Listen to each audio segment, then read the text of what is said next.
Hi everyone, welcome back. So a few more topics are left in this particular chapter. So those topics we are going to see. So till this point what we used to do? We used to apply the bias on gate and drain, and we used to keep source grounded and body as well we used to keep grounded. But now what I am using? I am using NMOS, right? N plus P substrate and channel will be made. I am using NMOS here, right? Now what I am going to do? I am going to give some supply to the body. Some supply to the body I am going to give. Let's just say I am giving positive supply. In NMOS, I am giving positive supply to the body. Let's see what happens. This is N plus and this is P substrate.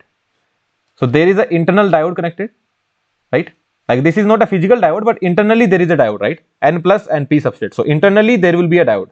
Similarly here as well, internally there will be a diode.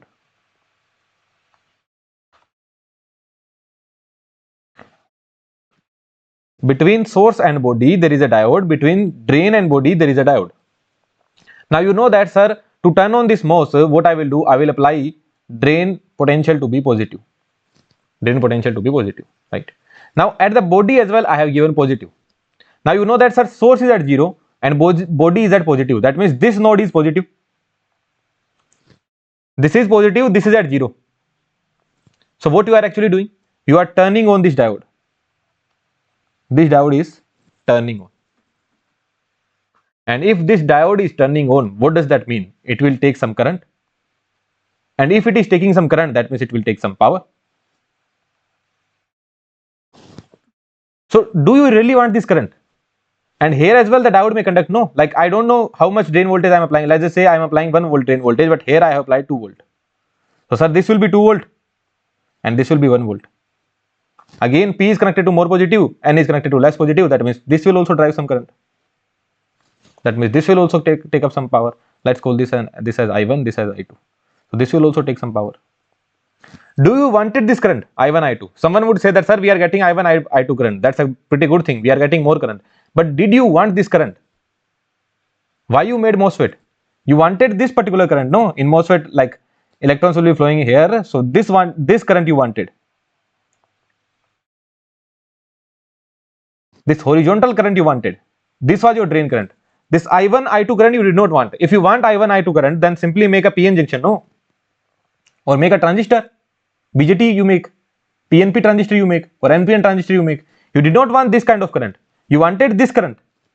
So these are your needless current. I1, I2 are needless current which are coming because these diodes are turning on. N plus P. So this is like a PN junction. N plus P. Here also there is a PN junction. Here also there is a PN junction. So a lot of PN junctions are there. Like basically this is N plus, this is also P region. So there is a PN junction. Here also there is a PN junction.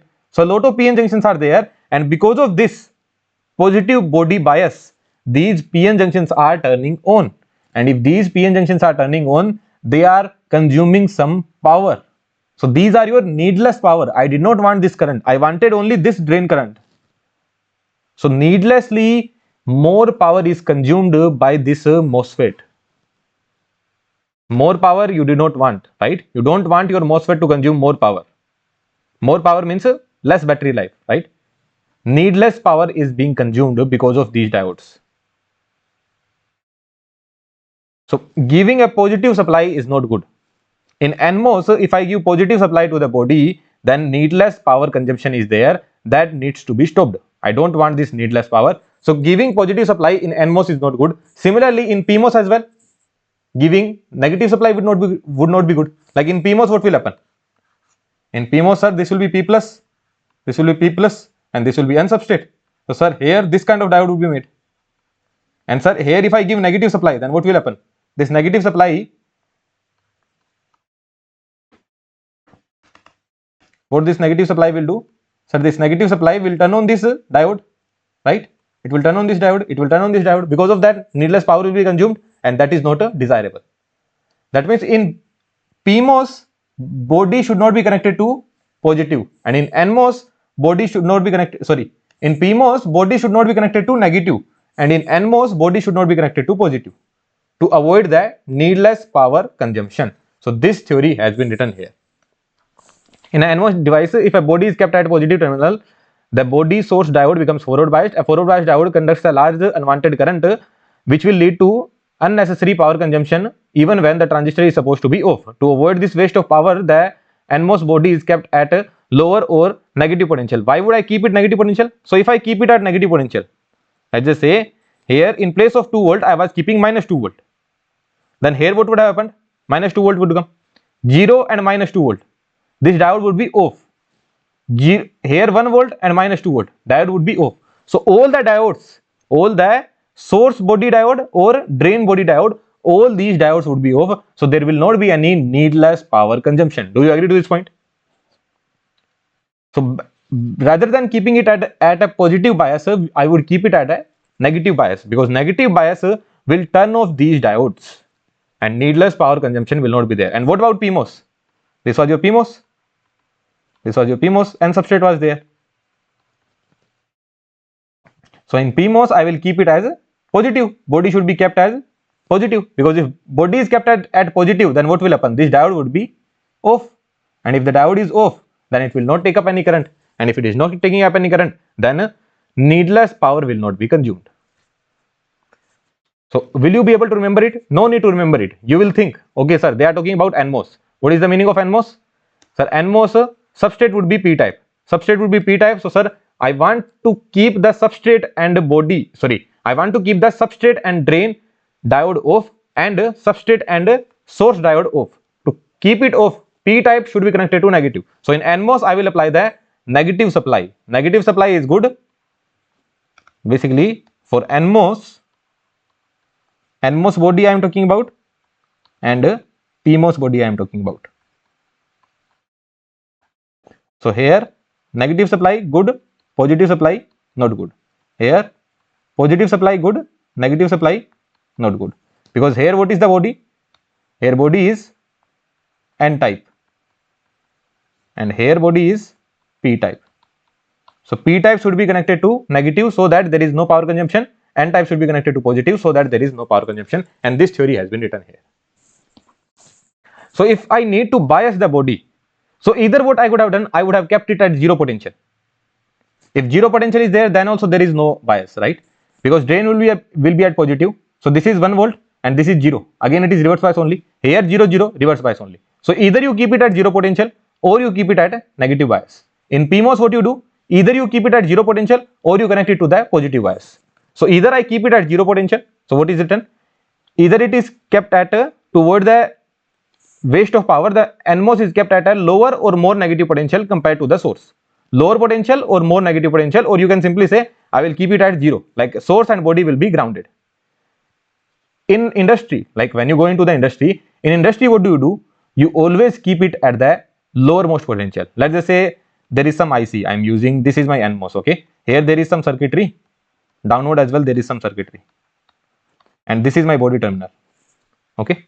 So I will not short them. What I would do? I would connect it to minus VSS, like least supply.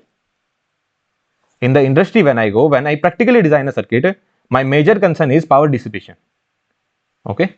So I will not short them, I will keep it at the negative most potential, because keeping it at a negative most potential, what it is doing? It is reducing the power dissipation. So power is always a very, very high concern. Like your first concern when you design a particular circuitry would be power. Always your manager would ask you how much power dissipation is there. That would be your first major concern. So always we will keep it at minus VSS. In the industry I am telling, theoretically you can say that, sir, you need to keep it reverse bias. Either you give it 0 supply, you will give it 0 bias, or you keep it reverse bias. It's up to you. But actually in the industry, practically what do? You keep it at the highest possible reverse bias. Is that okay for you? Okay. But reverse bias will give a disadvantage as well. What is that disadvantage? We will talk about it. Okay. So there is a disadvantage as well. So similarly for PMOS device as well, the theory has been written. But if I keep the body at negative bias, what will happen? Let's check that out. So what happens with the threshold voltage if with the threshold voltage of NMOS when body is kept at negative bias? So body is at negative bias now. So something would happen with the threshold voltage. What will happen? Let's check that out. So what I have done, I have applied VGS greater than VT. That means inversion layer has been framed. That means inversion layer has been framed. Now I have fixed this VGS. Let's just say VT was 2 volt. So I have kept VGS as 3 volt, which is fixed. I am fixing it now. I just need to check the effect of this body bias. Let's see what happens. So on the top level, what you will think that, sir, negative bias has been applied here, and this is your P substrate, right? Negative bias has been applied. This is your P substrate. So what this negative bias will do, sir? It will attract the holes. It is attracting the holes. That means here electron concentration will increase. And sir, if electron concentration is increasing, then my threshold voltage would go down. This is the first thing that will click to you. That, sir, negative bias I have applied. A lot of people, 99% students, think in this manner only. That, sir, negative bias has been applied. It will attract the holes. If it is attracting the holes, then a lot of electrons will be set up here, because holes are being attracted. If holes are going down, electrons will increase. So a lot of electrons will pile up here, and because of that, good immersion layer we are getting. If we are getting good immersion layer, that means, sir, threshold voltage will decrease, because this negative bias, this negative bias is doing? This negative bias is making the inversion layer itself. That means you need to apply less VGS. This is wrong. Okay, on top level it might feel like you that, sir, threshold voltage will decrease, but what actually happens, let's check that out. So what I explained till this point, that was wrong, because this is what you will be thinking in the first glance. Negative potential attract the holes, electron concentration will increase. So here electron concentration will increase, sir. It is good. Inversion layer has been framed without even applying any VGS. Inversion layer is being framed. So sir, it is good. But if inversion layer is framed here, so this is like an N-type channel only, no? This is N channel, and this is your P substrate. Inversion layer was framed, but along with that there was a depletion region as well, no? Say yes or no? Never forget about this depletion region. Because of this positive potential, inversion layer came into action. Along with that, depletion region was also there. So kind of there was a diode available. Say yes or no? This is your N type and this is your P type. So there was this kind of diode was already available. And at the gate, at the body, what you are applying? Negative. So what you are doing? You are reverse biasing this diode.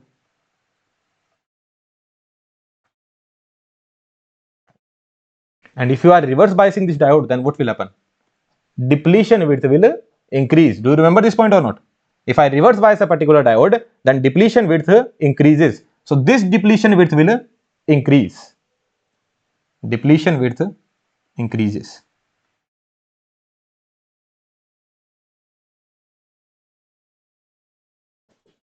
Okay. So let's check out the formula of threshold voltage. Here I am writing down. Let's check out the formula of threshold voltage. What was the formula of threshold voltage? Sir, formula of threshold voltage was under root Q depletion I used to write down, and here I used to write down Q under root 2 epsilon Si Q Na 2 phi f divided by Cux plus 2 phi f. This is what I used to write down, right? This was your threshold voltage.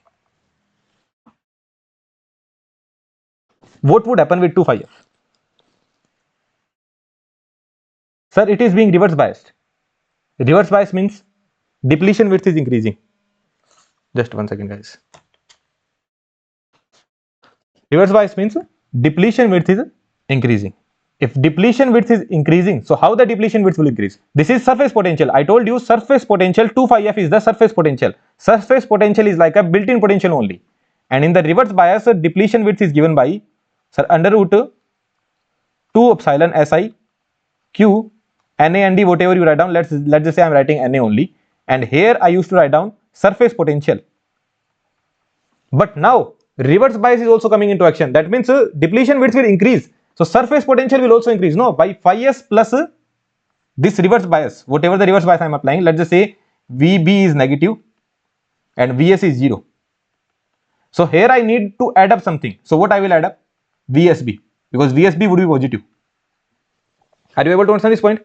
VS is 0, VB is negative. So VSB would be VS minus VS minus VB. So this is 0 and this is negative. Negative would become positive. So VSB would become a positive value. So here what I will write down? So basically your surface potential, in place of surface potential where you are writing down 2 phi f, in place of that what you are writing down? 2 phi f plus VSB you are writing down. Is that understandable to you? In place of 2 phi f, now you are writing down 2 phi f plus VSB. That means surface potential has increased. If this thing has increased, this thing has increased, that means this will also increase. If this has increased, then this will also increase. So threshold voltage will increase. On top level, it might feel like that, sir, this is negative, it will attract the holes, electrons will go here. But no, there is a reverse bias available. Because of that, depletion width has increased.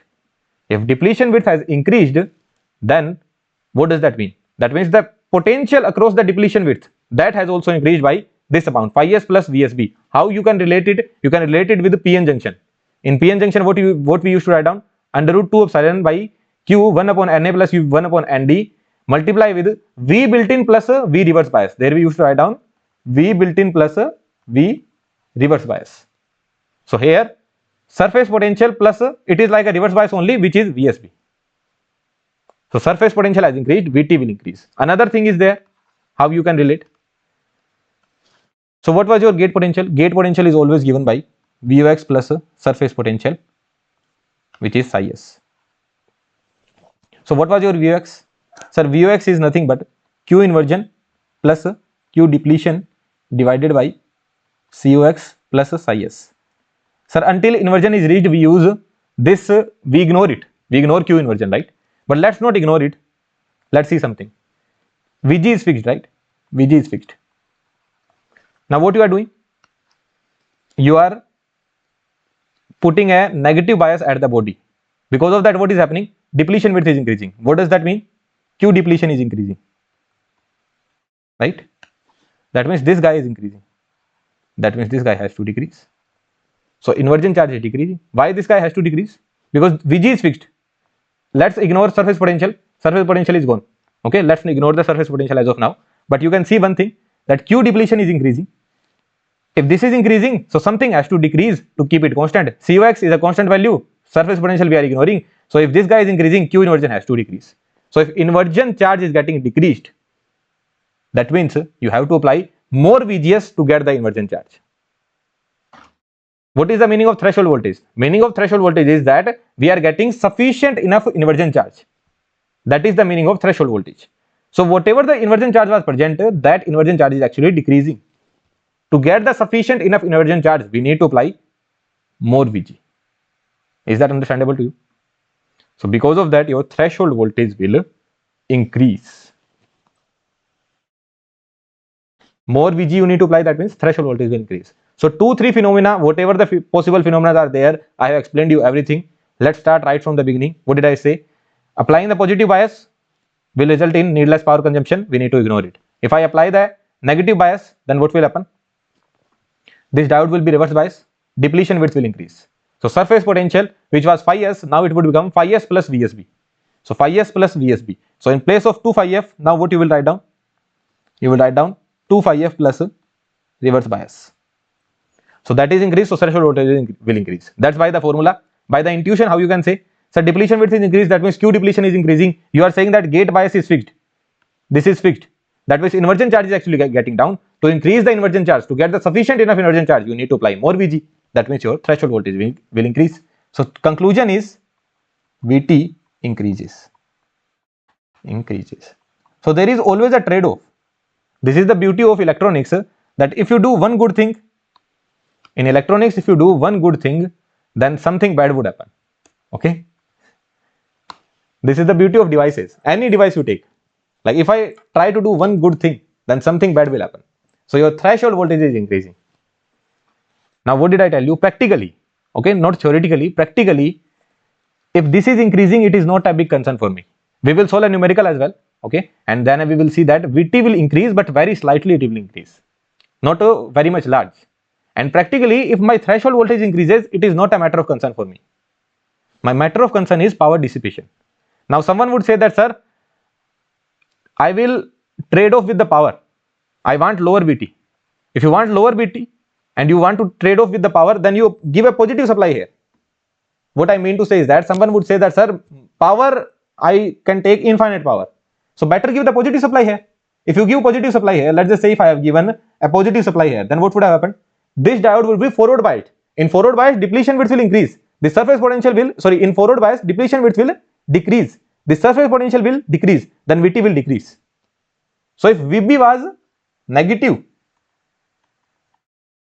then this is happening. But if VB is positive,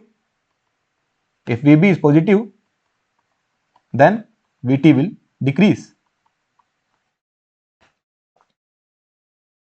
But more power consumption.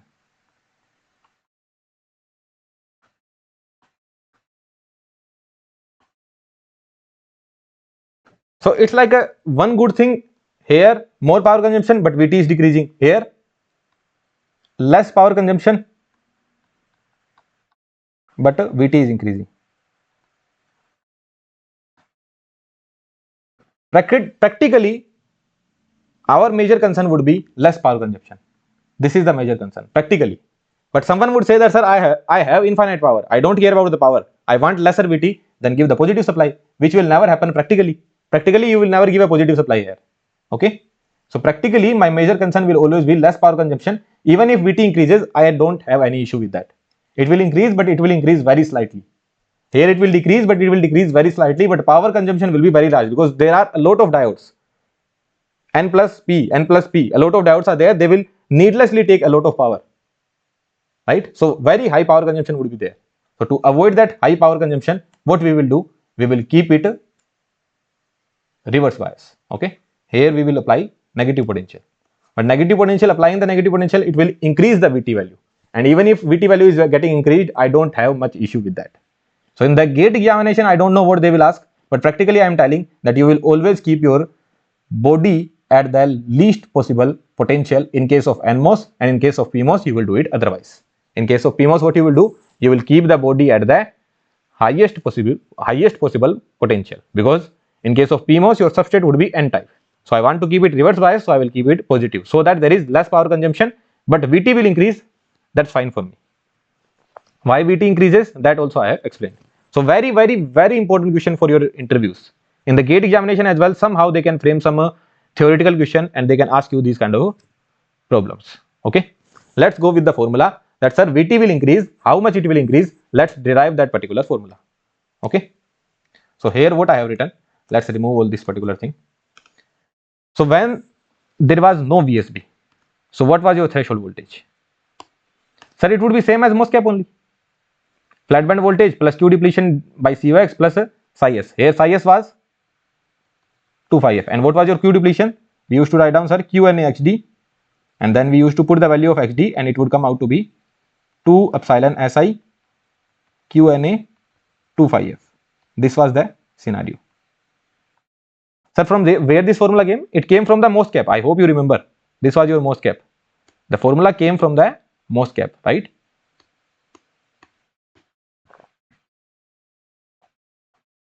The formula came from MOSFET, which I hope you guys are remembering.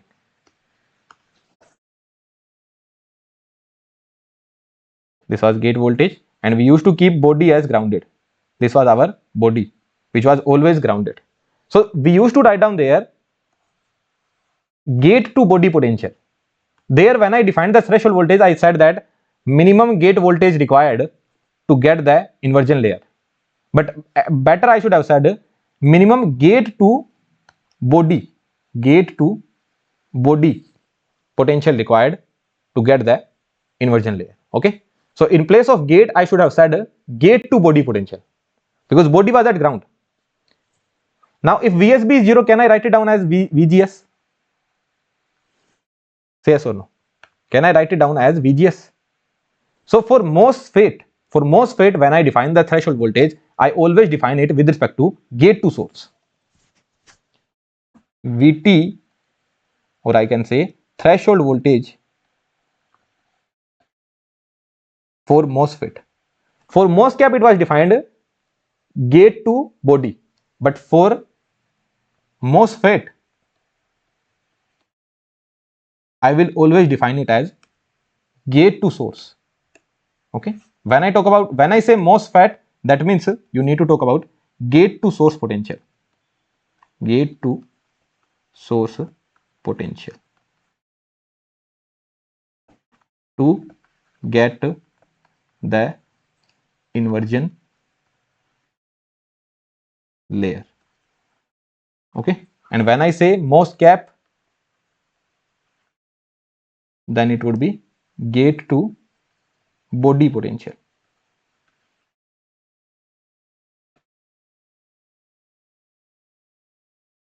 Say yes or no. So this is your gate to body potential. This is your gate to source potential when it comes to MOSFET. Is that understandable to you? Okay, but here VGB is equals to VGS. So the formula that you wrote down, that was for VGB, right? But VGB, VSB is equals to 0. What does that mean? That means VS was equals to VB and that was equals to 0. That means VGS I can write down as VGS, VGB I can write down as VGS as well. So this was your threshold voltage when there was no source to body potential. Now threshold voltage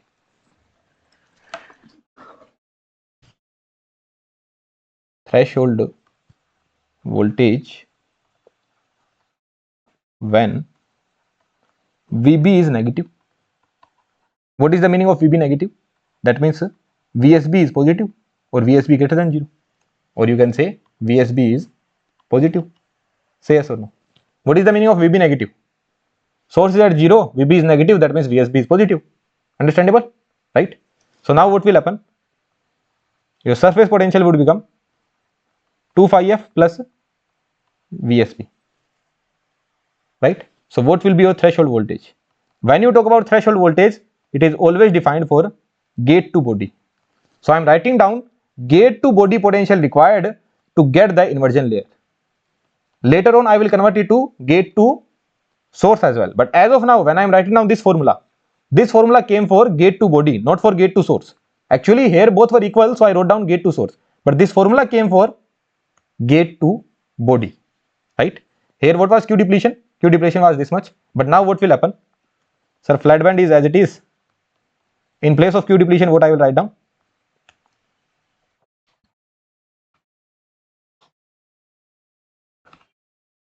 Two epsilon Si QNA 2 phi f plus VSP.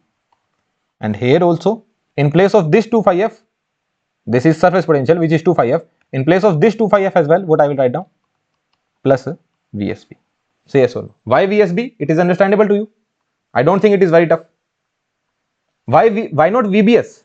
There is a difference between VSB and VBS. If I write down VBS, that means VBS would be negative, but I want to add, because Q depletion is increasing, I want to add something, right? I forgot to divide by COX.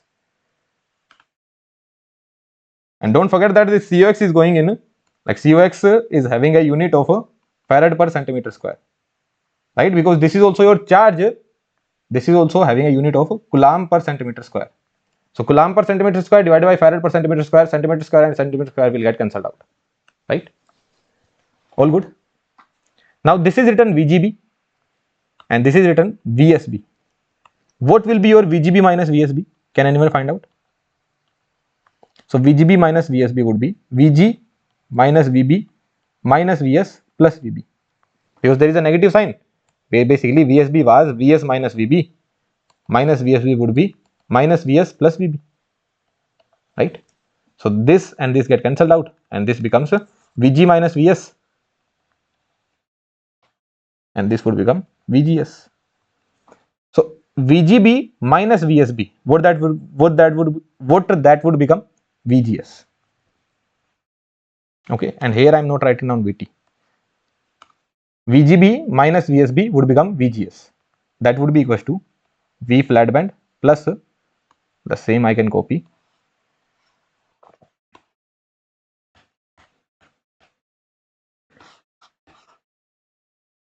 plus 2 phi f. And now can I call it threshold voltage? Yes sir, because threshold voltage for MOSFET is defined as gate to source potential. When it comes to MOS cap, we used to define it as gate to body potential, but now it will be defined as gate to source potential. Is that understandable to you? So I can write down this as VT now. So this is the formula of VT that I am getting. Now let's do one thing. What we are going to do, let's keep it in a box. Okay, let's do one thing. What I'm going to do is that I'm going to add and subtract something. What I'm going to add? I'm going to add this particular thing only, but this time only 2πf. This is something that I'm going to add. If I'm adding something, I need to subtract as well. So let's write down this 2πf already. So I have added up this particular thing. I need to subtract this as well. So let's subtract this as well. So I have subtracted this part as well. Which part? This part I have subtracted as well.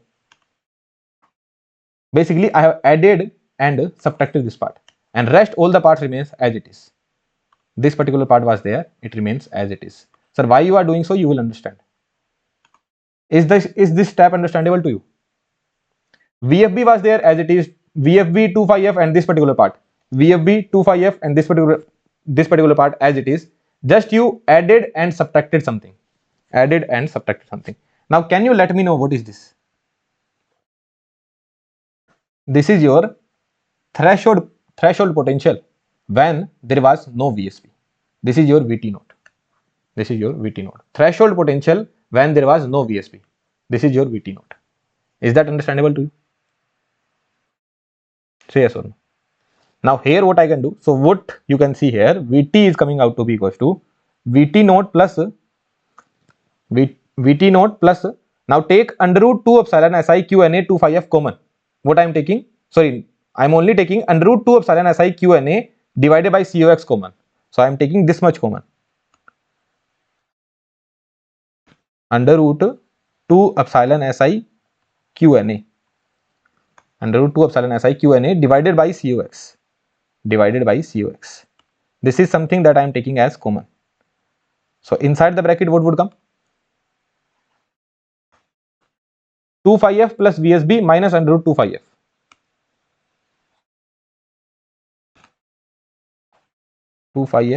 Plus VSB minus under root 2πf. This would come inside the bracket. So this is the formula that is given in a lot of textbook. This is the formula that is given. Vt naught plus gamma under root 2πf plus VSB, and you see the derivation anywhere.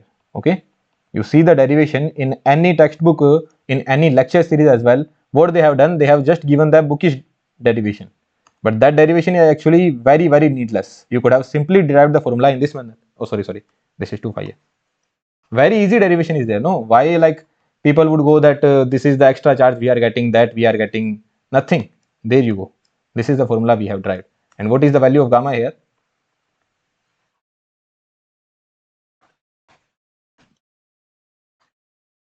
Two epsilon Si under root 2 epsilon Si Qna divided by Cox. Tell me the unit. You should be able to tell the unit. What do you think? What will be the unit of this?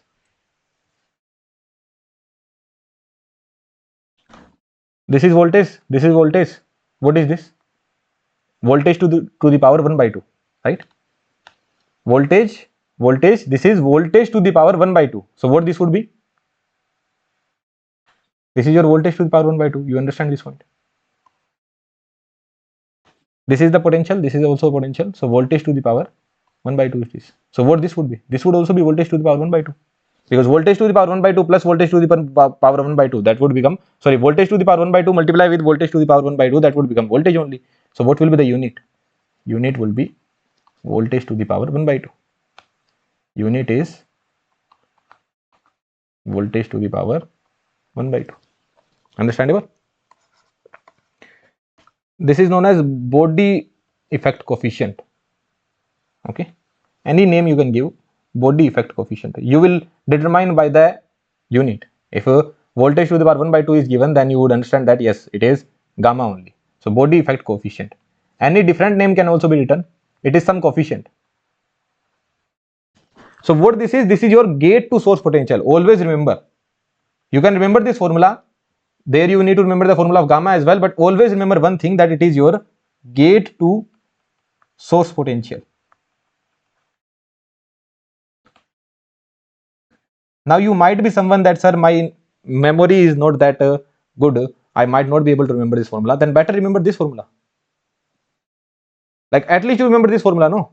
V flat band plus Q depletion by COX plus surface potential. How do you remember? Sir, flat band voltage I need to apply plus VOX plus psi S. Psi S would be equal to 2 phi F, sir. Q depletion I can write down Q and XD. XD formula also I remember. So sir, at least this formula I will be able to remember. Now you know one thing, that it will be gate to body potential only.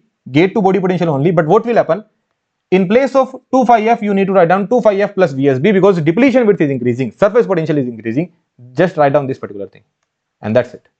No need the derivation as well. Like whatever the questions that will be asked in the examination, they can be solved by this formula as well, and they can be solved by this formula as well. So this is, I would say, more intuitive. Here you don't need to mug up anything. Nothing new you need to mug up.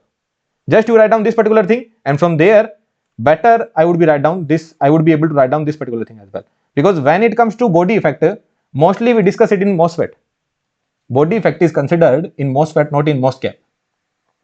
And in MOSFET, we talk about gate to source potential. If they are asking gate to body potential, then this will be the formula. If they are asking gate to source potential, then this will be the formula. So all the concepts are clear to you. You are not someone who is blindly mug up this formula, or you are going into some very bad derivations. Nothing. Right from the scratch, everything is clear. What thing is changing? Only thing that is changing is surface potential. That's it. So whatever that I said, I studied previously, the same thing I am studying now. Just in place of surface potential, I have put 2 phi F plus VSB. Nothing else has changed. And one more thing I studied here, that this was actually my gate to body potential. When I studied the formula in MOSCAP, I studied gate to body potential.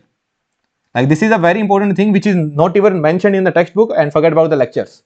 People say that this is the formula of threshold voltage, but if I ask them whether it is a gate to body potential or gate to source potential, they will say we don't know. So this formula you have derived for gate to source potential. If they ask gate to body potential, then whatever the formula that you have derived, but along with that VSB would also come. You can never forget this VSB if you talk about gate to body potential. But actually in MOSFET, when we talk about threshold voltage, we always talk about gate to source potential. Okay, so this is the scenario. This we have derived for NMOS. This we have derived for NMOS. What will be the formula for PMOS? Can you try thinking of the formula of threshold voltage for PMOS? So sir, that would be VT naught, whatever the answer that you are getting, considering 0 body potential. So basically you let me know in case of PMOS what you will do. In case of PMOS what you will do. In case of PMOS, what kind of bias you will apply? Body will be at positive or negative? Body you will apply at a positive potential or negative potential in case of PMOS. PMOS means, sir, N substrate. What I want to do, I want to reverse bias it. That means I need to put a positive potential. So body would be at positive. Sir, source would be at 0 only, and body is at positive. I know that surface potential will increase because I am reverse biasing it. Surface potential will increase. That means your VBS would be positive here. So in case of 2 phi F, what you will write down? 2 phi F plus VBS.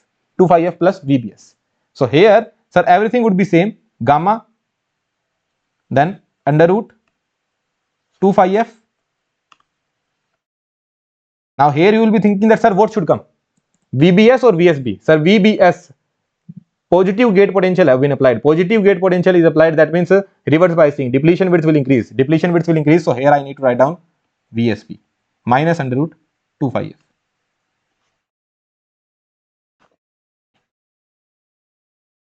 Okay. Just tell me one thing. Here positive sign would come or negative sign would come? Negative. Why so? Because, sir, this value will be negative, no? I know one thing that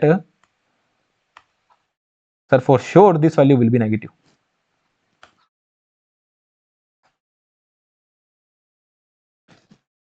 If this is negative, you need to apply more negative potential. Threshold voltage increases in case of PMOS. So here you know that threshold voltage is VT is already negative. Say yes or no? You know that in case of PMOS, VT is already negative. You need to apply more negative potential. What is the meaning of more negative potential? That means threshold voltage is increasing. Right? We talk about the magnitude. My matter of concern is magnitude. If my body is at positive potential in case of PMOS, then depletion width will increase, inversion charge will decrease, threshold voltage will increase. but I need to apply negative threshold potential. So in negative it will increase. Let's just say when VSB was 0, my threshold voltage was minus 4 volt. Now when your VSB is not 0, or you can say when your VBS is greater than 0, that means body is at positive potential. Positive potential, surface potential increased, Q depletion increased, Q inversion got increased. So more bias you need to apply. What does that mean? That means it will go from minus 4 to minus 5. So I need to increase something. So this value will be positive. Under root 2 phi f plus VSB, this will be positive, and this will also be positive. So this total value will come out to be positive only. Why is that so? Because this particular thing would be greater than this thing. Why it would be greater? Because sir, 2 phi f plus VSB, that will be greater than 2 phi f only. So this will be positive value. So here it needs to be subtracted. Is that clear to you? Like basic mathematics it is, you need to use your brain, then you will be able to understand. I hope you are not mugging up things directly. I hope you are able to use your brain here. So this will be the formula of threshold potential for PMOS. Here why I have written VSB? This would be VBS, no? This would be VBS. Because VBS is greater than 0, no? Something I need to add up. Because surface potential is increasing. Something I need to add up, so this has increased. This value is more, this value is lesser. So eventually this value is positive. But you know that threshold voltage will increase.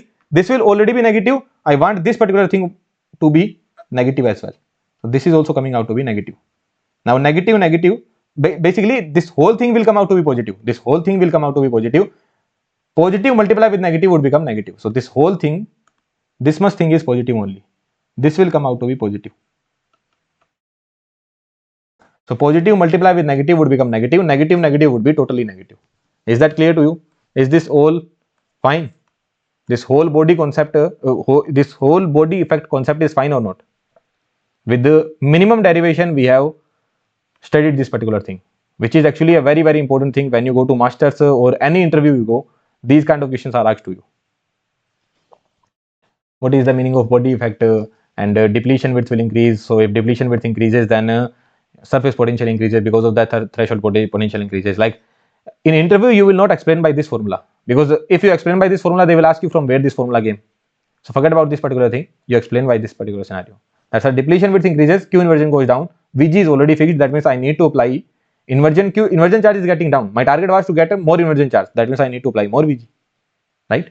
And then power consumption also you can explain. That's why if I keep it at negative, more power consumption, less power consumption would be there, but VT will increase. That's fine for me. But if I keep it positive, then VT will decrease, but power consumption would be more.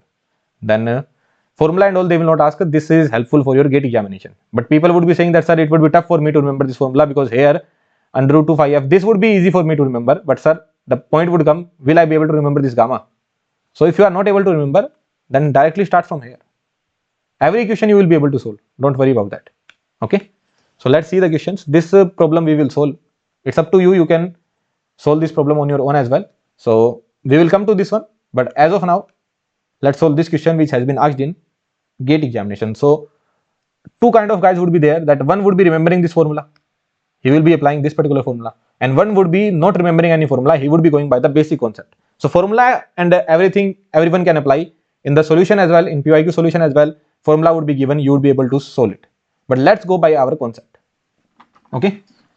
So what is given? Silicon thickness is given, sir. Sorry, oxide thickness is given, which is 10 nanometer. Always, sir, I solve everything in centimeter only. So, sir, why 10 nanometer? I know that 10 nanometer would be 10 to the power minus 8 meter, or you can write down 10 to the power minus 6 centimeter. Then, sir, this particular thing is given. Del Vt, sir, they have given mode. That means VSB, VBS, they are not even considering. So they are not concerned about VBS or VSB. Directly they have given mode. So this value is given 50 millivolt per volt. Okay. Mode of VBS is also given, sir, which is 2 volt. And it is much, much greater than 2 phi f. Here they are talking about Fermi potential only, but they have represented it by phi b. Okay, so different notation they can use. So this is the separation between Fermi energy level EF and intrinsic level. That means phi b is nothing but phi f only. Okay. All other parameters are also given. You need to find out the doping concentration. So this is something that will attract me. That sir, body potential you are applying, that means this question is coming for sure from which topic? Sir, for sure it is coming from our body effect. Sir, for body effect I don't remember the formula, but one thing I know, that my gate to body potential would become, V flat band was already there. Sir, Q depletion I remember, that was QNA XD. Sir, if I put the formula of XD, that would become 2 epsilon Si QNA. Surface potential, which was 2 phi f, but now it would become 2 phi f plus mod of VBS divided by CUX. This is the formula of Q depletion, right? So directly this kind of step I can write down in the examination if my memory is weak. Nothing I remember, sir, but at least this much things I remember. This was my gate to body potential. But when I talk about threshold potential for MOSFET, we always talk about gate to source potential. So I know that, sir, if this thing goes here, if this particular thing goes here, then what it would become? Sir, it would become VGS, which I can write down as threshold potential. That would be equals to, flat band is there, plus under root 2 epsilon Si QNA 2 phi f plus mod of VBS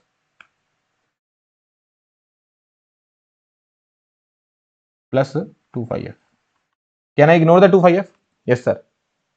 VBS is much larger than 2 phi f. So here also it can be ignored. Actually, here 2 phi f plus VBS was there, no? So this can be ignored. This can also be ignored here. So directly here only it can be ignored. 2 phi f plus VBS would be equals to VBS only, right? Because VBS is much greater than 2 phi f. So this can be ignored here. 2 phi f can be ignored. This can also be ignored here. So here only it could have been ignored. So threshold voltage is simply coming out to be V flat band plus, from formula and all you can solve by the formula, it's up to you, but my target is here not to teach you the formula, but how to solve in the examination. What will click to me in the examination? If I had been a student who have studied from a good platform, then this is something that would click to me in the examination. I will be able to write down this particular thing. Now I know that I need to differentiate, because this particular thing I am already given. Flat band voltage will be constant, that is gone. This will be gone. Differentiation of VT with VBS, that would be gone. If you differentiate this particular thing, they will be constant only, so they will come outside. Under root 2 epsilon Si QNA, and what will be the derivation of under root VBS? That would be 1 by 2 under root mod of VBS. All the things are given. I need to find out NA. So what is the value of delta VT by del VBS is given 50 millivolt. So 5 into 10 to the power minus 2. This is given as 5 into 10 to the power minus 2. That would be equivalent to under root, look, this is under root 2 and this is 2. So downward they would become under root 2. So epsilon Si, what is the value of epsilon Si? Epsilon Si is 12. 12 into 8.85 into 10 to the power minus 14. Q 1.6 into 10 power minus 19. Na. Na I need to find out, right? Epsilon value is given to epsilon Si, Q value is given, Na value I need to find out. And under root 2 and 2, that would become under root 2 downward. So that would become under root 2 downward. And what is the value of VBS? Mod of VBS is 2 as well. You solve it, you will get the value of Na. So shall we solve it? What we will get? 10 to the power minus 5. So 10 to the power minus 1 you can take outside. That would become 10 to the power minus 4, and that would be gone. Okay. So when you solve it, what you will get?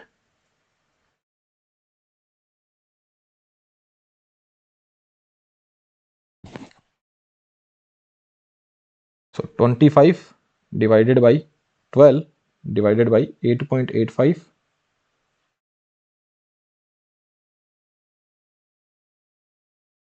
divided by 10.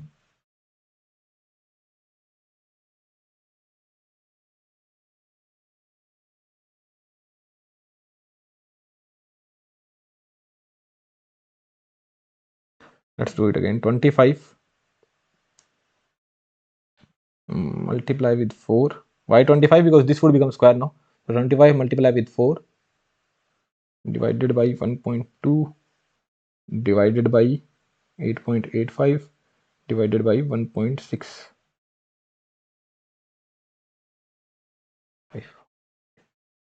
Something is wrong. Let's check that out. VSB, everything we have put. This would become 25. 25 into 10 to the power minus 4 it would become. Look how I am solving it. This would go here, so this would become 25 into 10 to the power minus 4. Okay, and this would become multiply with 4 because from downward 2 into 2 4 is coming here, and then 12 into 8.85 into 1.6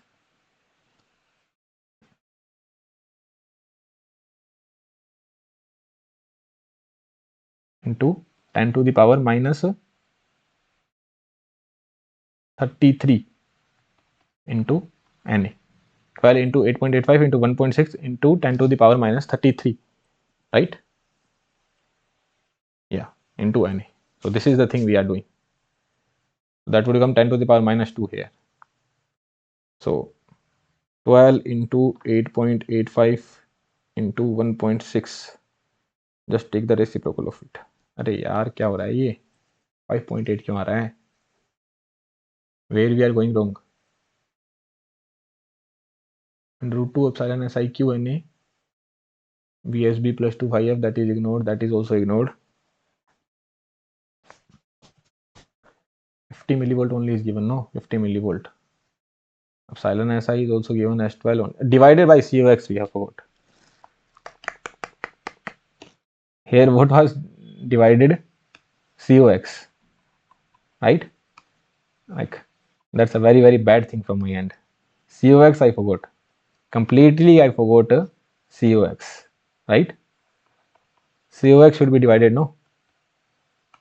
So what will be the formula of COX? That would be epsilon OX divided by TOX. So that I completely forgot. So this line would not make any sense. So what is the value of TOX is given? This is epsilon OX. So TOX is 10 to the power minus 6 divided by epsilon OX. Epsilon OX would be 4 into 8.85. Now you solve it. As far as I remember, option A would come. I have marked it as well.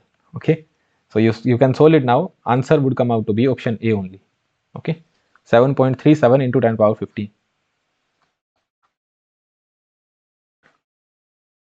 How you can solve it? You take this on this side, this particular thing on this side. So this is 10 to the power minus 6, 10 to the power minus 18. So 10 to the power minus 14. That would become 10 to the power minus 8. That here this would become 10 to the power minus 10. Okay, so 5 into 4 into 8.85. 10 to the power minus 10 it would become, you do the square, then it would become 10 to the power 20. 10 to the power minus 20 it would become, and here we are having 10 to the power minus 13, so 10 to the power 13 would come. Okay, then multiply with 4 divided by 12 divided by 8.85 divided by 1.6. Yeah, 7.37. Yeah, 7.37 into 10 to the power 15 centimeter cube inverse. This is the answer we are getting. So without applying any formula, simply going by the basic concept, we have solved it. Okay, you could have simply applied this formula as well. Which formula? You could have simply applied this formula, then you would have differentiated, this would go to 0, whatever you want to do, right? Then you would have to remember this particular thing, but basic concept is also more than enough sometimes. Okay, so go by the basic concept, try solving this question. N channel enhancement type MOSFET is fabricated uniformly doped. Na value is given, Ni value is given, oxide thickness is given, permittivity is given, oxide permittivity is given, and silicon permittivity is also given. Substrate, when VSB is 0, then threshold voltage was found to be this particular thing. That means VT naught was given, which is 0.6 volt. So here it is better to apply the formula now, because VT naught is given, no? Now what I need to find out? VSB is also given. VSB is 0.4 volt. So first I need to think, sir, N channel it is, NMOS it is. What it is? NMOS. VSB is 0.4. That means Vs minus Vb is 0.4. So by default I will take that this was at 0. That means Vb was minus 0.4 volt. So from here what you will understand? That sir, Vb is at minus 0.4 volt. That means NMOS. NMOS means P substrate is connected to negative. What does that mean?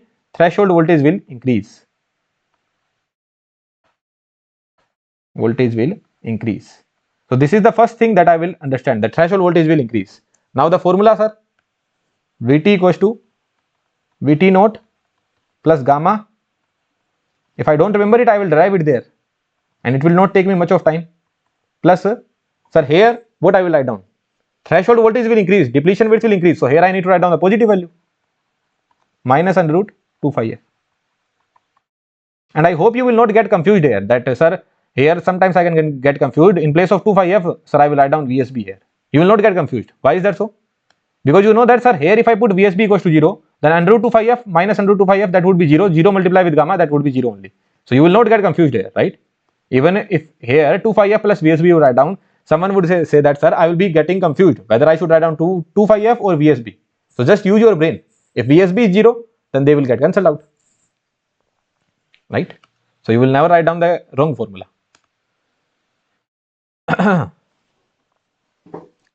Now Vt naught is already given. Let's find out the different value. So first find out the value of phi f. So phi f would be Kt ln Na by Ni. Kt ln Na by Ni.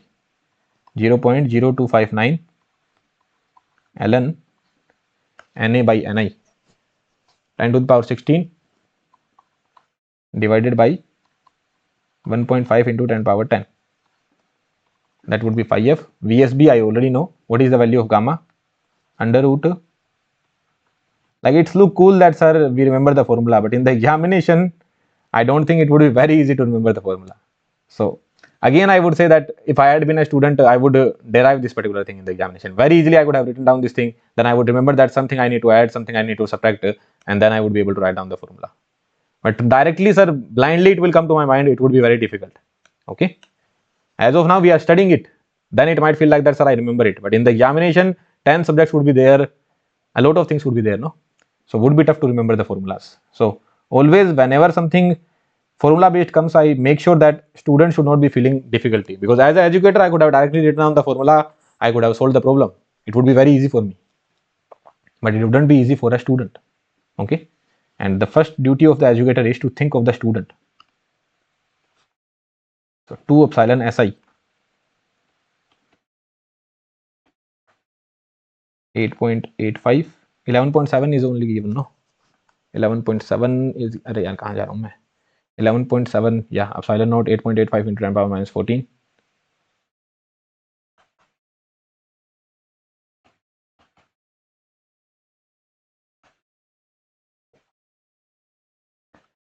Q Na 1.6 into 10 power minus 19.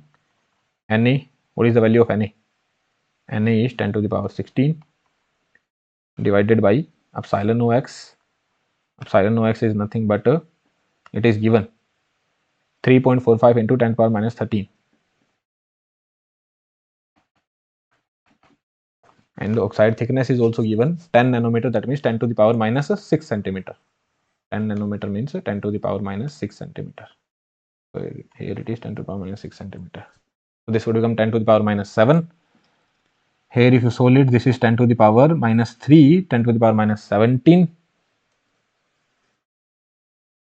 So 10 to the power minus 8, that would become 10 to the power minus 1. On the upper side we are getting 10 to the power minus 1. Look, if you cut down these two guys, this would become 10 to the power minus 7.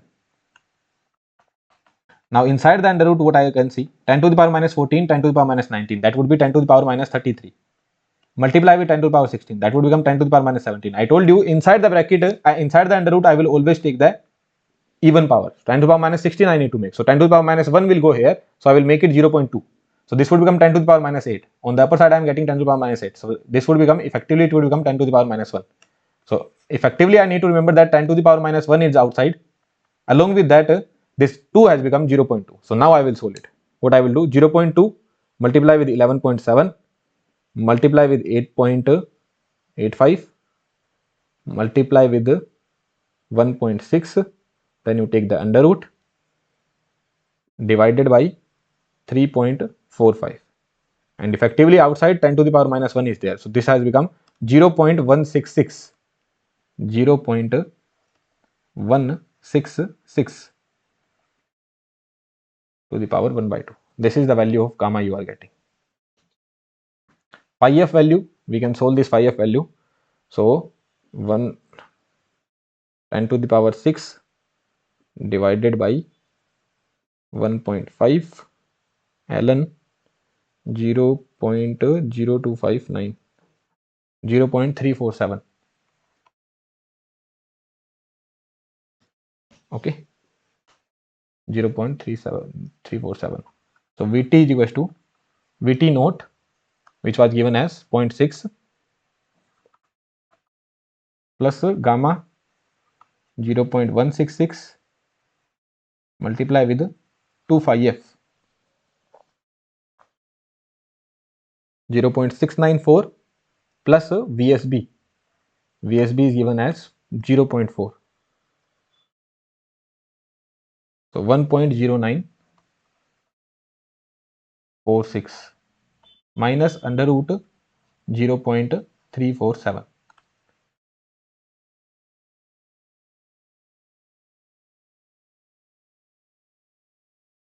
.347 0.457 into 0.166 plus 0.6 0.675. Array yaar, 0.636 we are getting here. Here I am getting 0.675.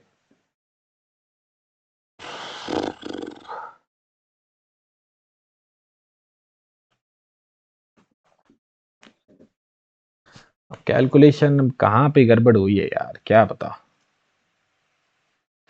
2 phi f, okay, 1.094, okay, 0.347, 2 epsilon si qna. This is the formula cox epsilon ox, everything we have taken care.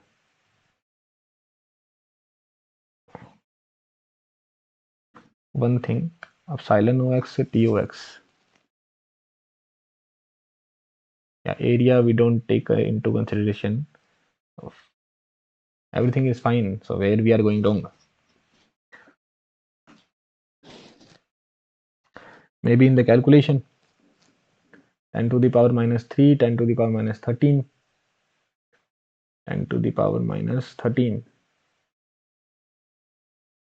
10 to the power minus 17, 10 to the power minus 6, 10 to the power minus 6, 8,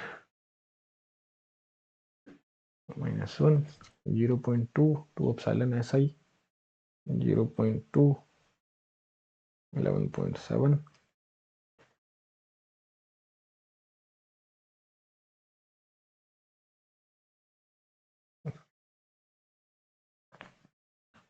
into 8.85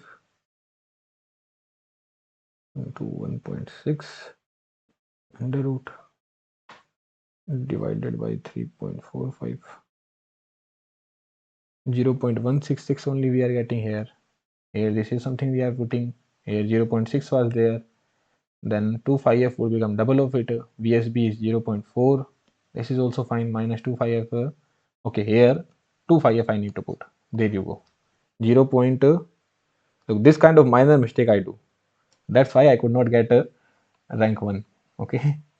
I'm not saying that I was deserving of rank 1, but like at least 10 to 12 marks I got wrong because of these kind of mistakes. Like you do everything, you have studied everything, and here in place of 2 phi f you are putting phi f. Here also we did the same thing. I forgot to divide by epsilon ox. Okay, so these kind of things happen with me in the examination hall as well. So like at least 10 to 15 marks I got wrong just because of these kind of mistakes. Otherwise, who knows? But yeah, we cannot say, right? Because that is also a back point for me.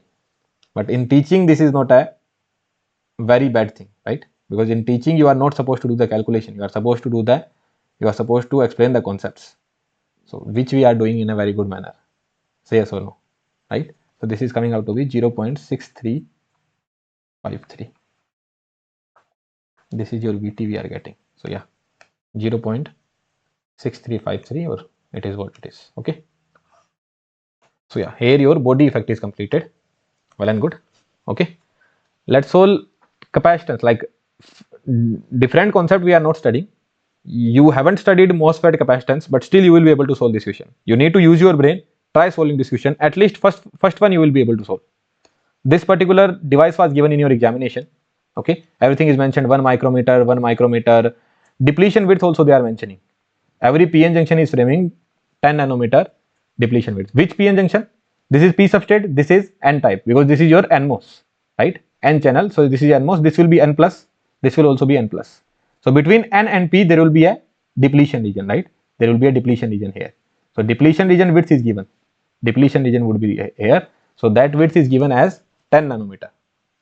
Okay, this width is given as 10 nanometer. And the transistor width 1 micrometer, all these things are mentioned. Relative permittivities are also mentioned. What they are asking: gate source overlap capacitance. So this is your gate and this is your source. Gate source overlap capacitance. That means this much part is overlapping. No? See the diagram again. Look, zoom into the diagram. Gate source overlap. This is the part which is overlapping. Is that clear to you? So let me make the overlap part for you. What I mean to say is that gate and source, some part is overlapping there. This is your gate and this is your source. And in between there is a oxide. What is the thickness of the oxide? Thickness of the oxide is 1 nanometer, which has been shown here. This is the thickness. Look, what is the meaning of this particular thing? That means this width is 1 nanometer. If I make this particular kind of notation and I write down 1 nanometer here, that means between these 2 points the distance is 1 nanometer. Okay. When I was a student, I always used to be confused that what is the meaning of this 1 nanometer. That means this is the thickness, which is 1 nanometer. So this thickness is given, which is 1 nanometer.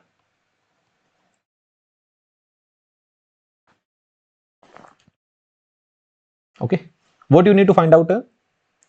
Capacitance you need to find out. So what is the formula of capacitance? Here you are having oxide, right?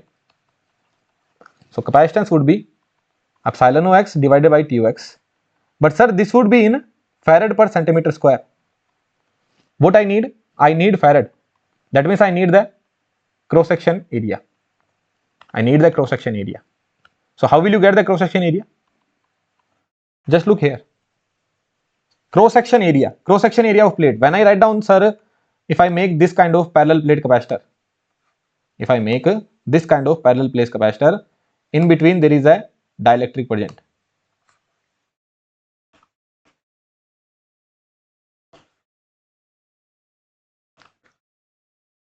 I am making parallel plate capacitor. In between there is a some dielectric present, right?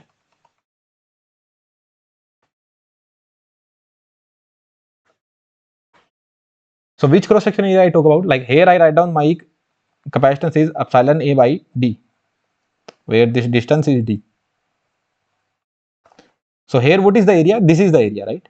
This area I talk about, right? This is your cross section area A. This area A I talk about. So similarly here as well, I need to talk about some cross section area. So what will be that cross section area? Can you think of it? Sir, this width, or you can say this length multiply with this width. Just try imagining the structure. Metal oxide semiconductor. Which part is overlapping? This much part is overlapping, no? And backward as well. This much part is overlapping. Are you able to understand this point? Sir, how much part is overlapping? Sir, this much part is overlapping. This, and there will be another length as well. So this much part is overlapping. So I need to find out the cross section of that much part. What will be the cross section of that much part? Sir, this delta, what is the value of delta? 20 nanometer. 20 nanometer multiply with 1 micrometer. That would be the area. Are you able to understand this point? 20 nanometer, this delta which is 20 nanometer multiply with 1 micrometer. Say yes or no? Okay. So delta area would be nothing but 20 nanometer multiply with 1 micrometer. What do I need? I need the answer in 2 into 10 to the power minus 6 into 10 to the power minus 4 centimeter square. Because this would become 10 to the power minus 6, that would be 10 to the power minus 4 centimeter, and this is 2 into 10 to the power minus 6 centimeter. So 2 into 10 to the power minus 10 centimeter square. Okay. So what will be the capacitance? We are solving E. So capacitance would be gate to source capacitance. That would be epsilon OX divided by TOX, and sir, overlapping area. So gate to source epsilon OX would be given 3.9. So 3.9 into 8.9 into 10 to the power minus 14 divided by TOX. Oxide thickness is also given 1 nanometer is given. No? Oxide thickness is 1 nanometer. 1 nanometer means 10 to the power minus 7 centimeter, and this area 2 into 10 to the power minus 10. 10 to the power, here if you solve 10 to the power minus 7, 10 to the power minus 17 is coming, right? 10 to the power minus 17 is coming. So what you will get? 3.9 into 8.9 into 2. So 10 to the power minus 17 is coming. So you are getting 69.42 into 10 to the power minus 17 farad. So what you will get? 0.6942 into 10 to the power minus 15 farad. So your CGS would be 0.7. 10 to the power minus 15 would become femtofarad. 0.7 femtofarad. 0.7 femtofarad. Answer A. Source body junction capacitance. Think about it. Very good question. Source body. A lot of people will say 2 femtofarad. A lot of people will say. But just think about it. Take your time. Source body they are talking about. Source and body. Just make the source and body. Important part would be your area, because capacitance, if I need to write down, source body capacitance, source to body. So I know that, sir, this is also silicon, this is also silicon. So epsilon Si divided by, first let's talk about the capacitance. Like if you have studied right from the beginning, in PN junction, how 2 kind of capacitance we studied: depletion capacitance and transition capacitance. Depletion capacitance and transition capacitance. Right? What was the formula of depletion capacitance? Sir, epsilon A divided by W depletion. What was the formula of transition capacitance? Sir, 2I by eta Vt. So here current has to be there. No? In PN junction, there was 2 kind of junction capacitance: depletion capacitance and transition capacitance. In transition capacitance, current is required. If I is 0, then Ct is also 0. That means under equilibrium,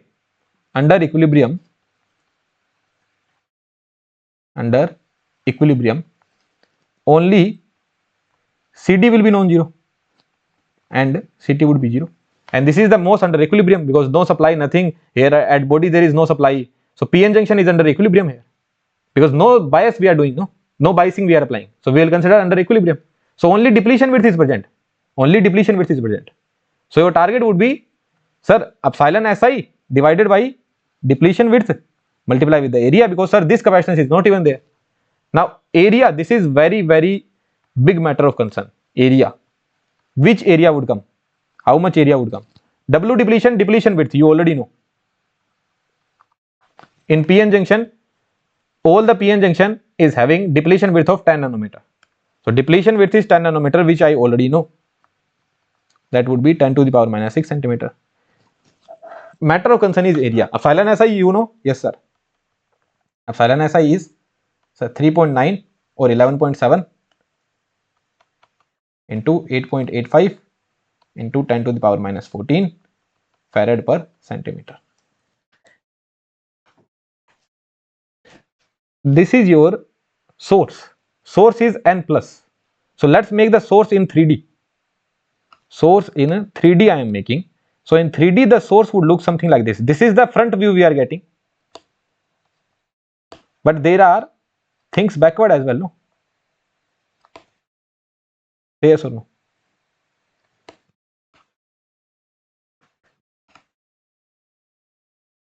Like this is a 3D structure.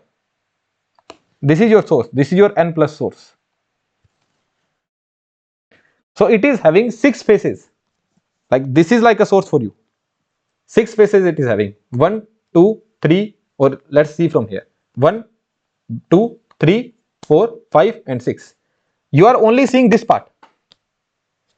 So this particular part is not making any PN junction.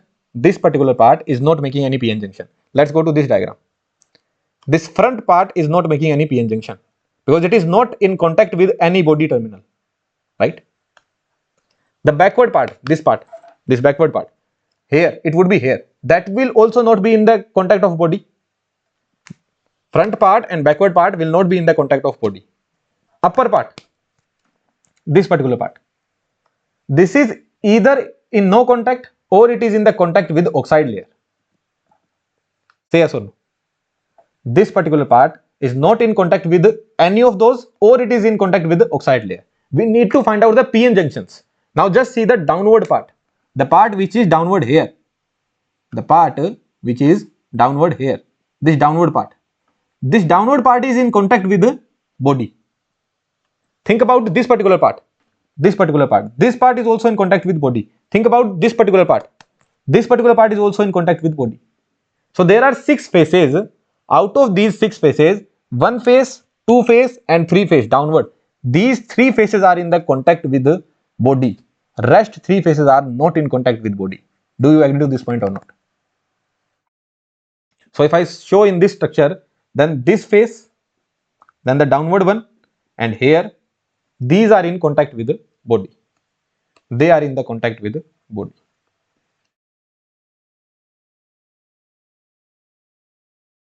So yes or no? So what do you see here? This length is 0.2 micrometer. This length is 0.2 micrometer. And this length is 1 micrometer. And what about this particular length? This length is also 0.2 micrometer. Right? So what will be the cross sections which are in the contact? So if I only talk about the area, so what I will say? So 0.2 micrometer and 1 micrometer, they are in the contact. Right? Basically, I will write down epsilon by depletion multiply with the area. So first area I will write down which will be this one. Then second area I will write down which will be this one. And then third area I will write down which will be downward one. So I am only writing down the area here. 0.2 multiply with 1. Micrometer means 10 to the power minus 4, 10 to the power minus 4. That would become 10 to the power minus 8. Plus here also the same thing. This will also be 0.2 only. And this length will again be 1 only. So again same thing you will get 0.2 into 1. And what about the downward? Downward 0.2 multiply with 1 again. Say yes or no? This is in the contact with the gate. Front one, no contact. Backward one, no contact. Here, no contact. And backward as well, no contact.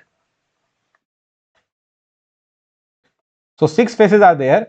2 are in no contact. 1 is in the contact of gate, or better I should write down, 1 is in the contact of oxide, either in oxide or no contact. Oxide or no contact. And 3 are making contact with the body. 1 body, second body and 3 body. Body means P substrate. Body means P substrate. Body means P substrate. So they are making PN junction, PN junction and PN junction. So 3 PN junctions are there. 3 kind of PN junctions are there. That means 3 cross section area I need to consider. 0.2, 0.2, 0.2 multiply with 1, 0.2 multiply with 1, 0.2 multiply with 1. So these 3 cross section area I need to consider. So 0.6 into 10 to the power minus 8 centimeter square. Why 10 to the power minus 8? Because micrometer is 10 to the power minus 4. So here as well 10 to the power minus 4 would come. So 10 to the power minus 4, 10 to the power minus 4. So 0.6 into 10 to the power minus 8 centimeter square. Okay. So let's write down this answer. What answer we will get? So epsilon SI is 11.7 into 8.85 into 10 to the power minus 14 divided by W depletion. W depletion is 10 to the power minus 6. Area is 0.6 into 10 to the power minus 8. So what that would become? 10 to the power minus 2, 10 to the power minus 16 it would become. 10 to the power minus 16. So to 8.85 into 0.6. So 6.2 femtofarad you are getting. So actually answer was given wrong only. Okay, this would be the correct answer. This is the correct answer. They gave the answer to be 7 femtofarad. I don't know how did they consider. I guess they have considered other contacts as well. Like they multiply 0.2 again. I don't know what they considered. I think what they have done is that they have taken these contacts as well. Which contact I am talking about? The one which I am saying no contact. No, actually they should not come. This should be the answer. But it might happen that they gave the 7 femtofarad answer. They would have taken these contacts as well.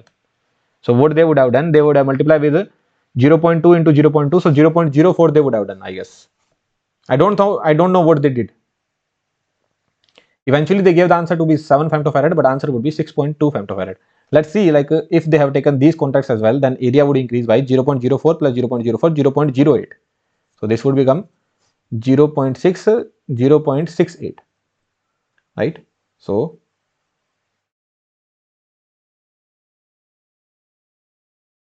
yeah, then answer would become 7 femtofarad. So they have taken these contacts as well, but they are actually not in contact with the P substrate, right?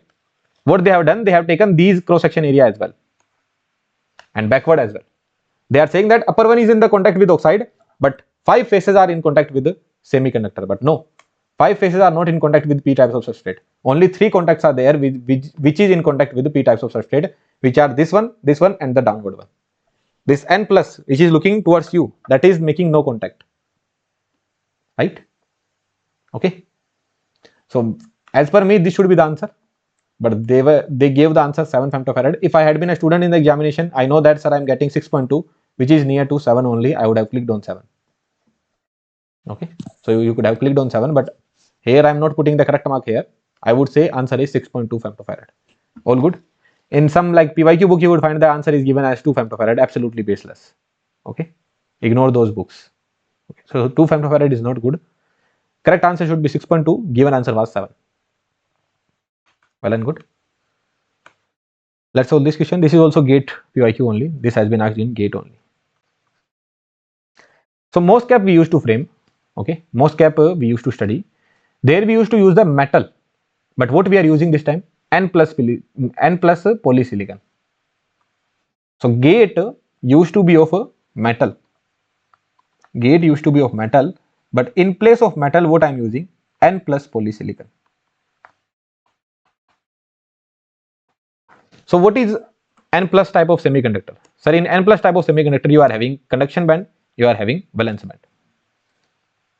And surely intrinsic Fermi level will be somewhere in between. This is your EFI. N plus means, sir, your conduction, sir, your Fermi level will be very near to the conduction band. Fermi level will be very near to the conduction band. Here will be your Fermi level. I can consider that Fermi level is right, like completely on the conduction band only, because it will behave like a metal only. No, what I am saying, the gate should behave like a metal. Gate would be of metal only, but in place of metal, what you are using? N plus polysilicon. So it is a semiconductor only you are using, but N plus is there. Very high doping is there. So for my easiness, for solving the problem in an easy manner, what I have considered is that EC is equals to EF. This is your N plus polysilicon.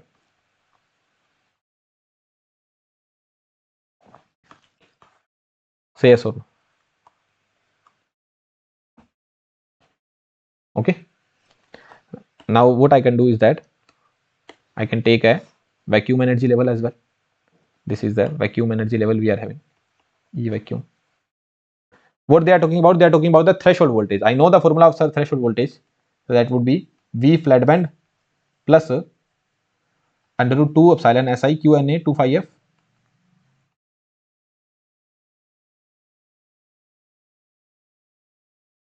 divided by Cox plus 2 phi f. Now just tell me one thing. Are you changing the doping? In the whole scenario, what you are doing, first you are having N plus polysilicon, threshold voltage was found to be 1 volt, then gate material is changed, it has been made P plus polysilicon, then find out the new threshold voltage. This is the question that they are asking. Are you changing this guy? No. Are you changing this guy? No. Q is already constant. Are you changing phi f? What is phi f? Phi f is nothing but KT ln substrate is P type now, because N channel means P substrate. P substrate. So KT ln Na by Ni. So are you changing Ni? No. Ni you are changing? No. So 2 phi f is also not getting changed. Cox is also not getting changed. Nothing is changing. Who can change? If they are saying that new threshold voltage is there, that means something has to change. What can change? Flat band voltage can change. What is flat band voltage? V flat band is, sir, two kind of phenomena we consider. One is work function difference, and sir, another one is fixed oxide charges. Fixed oxide charges. Is it given? No. So 0. So now I can write down my formula of threshold voltage as phi m Si plus something constant, which is not changing. So if threshold voltage would change, that means this particular thing should change. What is this particular thing? So that is metal work function minus silicon work function plus something constant. Silicon work function will change? No. Why is that so? Because silicon, whatever the silicon that you are using, that would be of a, this is my metal. This is my metal. This is the metal I used to use. And let's talk about the semiconductor now. So same type of silicon you are changing.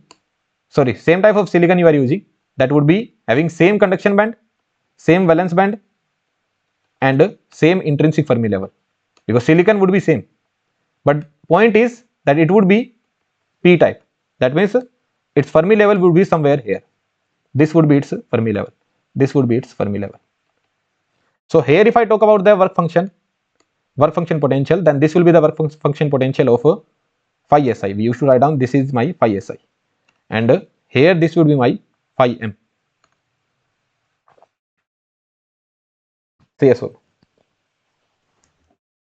So this is the first scenario.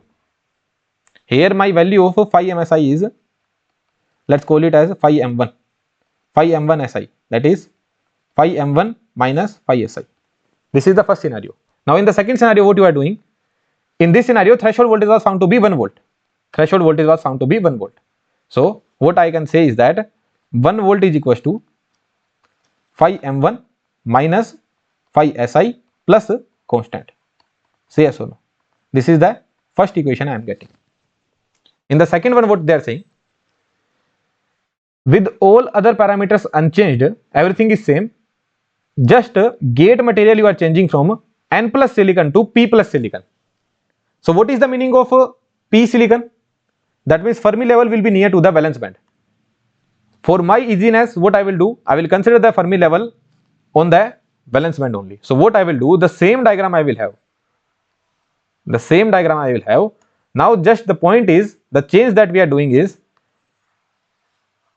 in place of N plus silicon, we are using P plus polysilicon.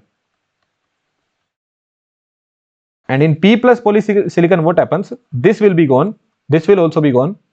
Here I will use white color only. This is my conduction band. But the thing is,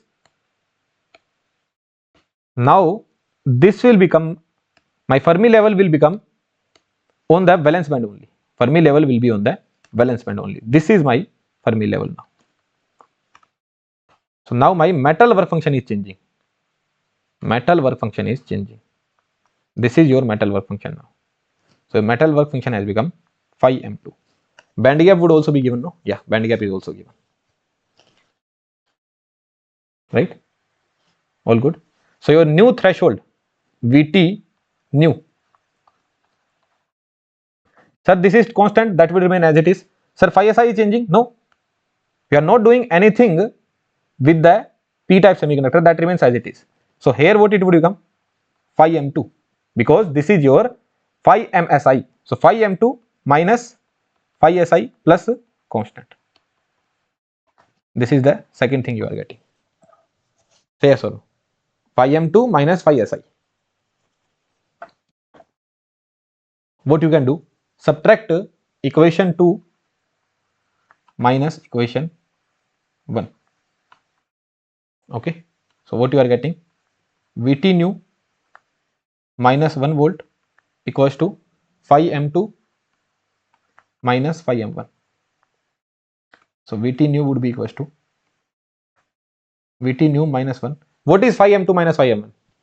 Phi m1, this is phi m2. What is phi m2 minus phi m1? Sir, it is equals to the band gap. Phi m2 minus phi m1, that is equals to the band gap. So what is Vt new you are getting? Sir, band gap plus 1. What is the value of band gap? 1.1. 1.1 plus 1. So new threshold voltage that you are getting is 2.1 volt. There you go. Good question. I would say very good question. Okay, very good question. Flat band voltage is changing. How the flat band voltage is changing? Did you understand the point? From P plus silicon, from N plus silicon, we are going to P plus polysilicon. Okay. Just one thing for the easiness, what we have considered is that valence band and Fermi level are same for P plus silicon, and here conduction band and Fermi level are same for N plus silicon. So you are getting this particular scenario. So there you go to know that only thing that is changing is my metal work function. So in the formula of flat band voltage, what is changing? Only the metal work function is changing. Rest all remains same. So simply I wrote down the equation, you got the answer 2.1 volt. Very good question. Like this is a new concept. When this question would have come, I don't think anyone would be able to. I don't think anyone would be able to solve it. Like this is the first thing. If it is clicking to you, then you can solve it. But how it would click to you? That N plus polysilicon. You would think that sir, it is something different, so it might not click to you. But I hope now you have a very good idea. Okay, you would be able to solve this kind of questions if these are coming in your examination. Okay. Next, we need to study about again energy band diagrams. So just a quick revision. We will do quick revision of MOSFET, right? In MOSFET, what kind of MOSFET here I am using? I can call it N channel MOSFET now. What is the meaning of N channel? N channel means P substrate. So in that, if I apply positive potential, what will happen? This is your equilibrium condition. Equilibrium condition, EFM is equals to EFP. All bands are flat, right? Fermi levels like work function of metal and work function of semiconductor both are same. What I do? I apply a positive bias. If I apply a positive bias, what will happen? Holes will go away, electrons will start coming here, hole concentration will go down. So near the conduction band, near the surface, this is your surface. This particular part I used to call surface. So near the surface, what is happening? Conduction band is coming closer to the Fermi level. Is that clear to you? Near the surface, I am not talking about the bulk. Because next what I am going to do, I am going to make the energy band diagram between source, channel and drain. And channel means, what is the meaning of channel? Channel means surface only. So at the surface, what happens if I apply positive potential? At the surface, what happens if I apply positive potential? The conduction band start going closer to the Fermi level. That means this has started becoming N type. Along with that, here you have applied positive, so Fermi level has also gone up, no? This guy has also gone up. Fermi level has gone up, conduction band has started coming closer to the Fermi level. So EC bends towards EF and EF goes up. EF goes up. This is the scenario that happens when I apply my gate potential to be positive and EF goes up. Because you are applying it positive with respect to the body. You are saying that sir, body is at 0. So body is at 0, but this EF, if you are applying positive, so this is coming downward. I told you one thing, wherever you apply positive, that comes downward. If this is positive, with respect to that, this is you are applying negative, so this will go upward. So EFP has gone upward, this has come downward. So EF goes up and EC bends towards EF. So this is the scenario that you need to consider. Using this scenario, we are going to draw the energy band diagrams. So under equilibrium, this is the scenario. This channel was P type. Under equilibrium, what is the meaning of under equilibrium? VGS equals to 0, VDS equals to 0, no supply, nothing. So this is your source, which is N plus. What is your channel now? Sir, channel is P only, and this is your drain, which is again, sir, N plus only. So source, channel, drain, these are your Fermi levels. And now if I join them, what will happen? This kind of band diagram I will get under equilibrium. Is that understandable to you? This is my EC, this is my EV, and this is my EF. So these band diagrams we have already understood, right? Already we have studied. Condition is VGS is 0 and VDS also 0. Now what I do? First, I don't apply anything at gate. I increase VDS value, because you know that, sir, I need to give the horizontal supply. So I increase the VDS value, VDS greater than 0.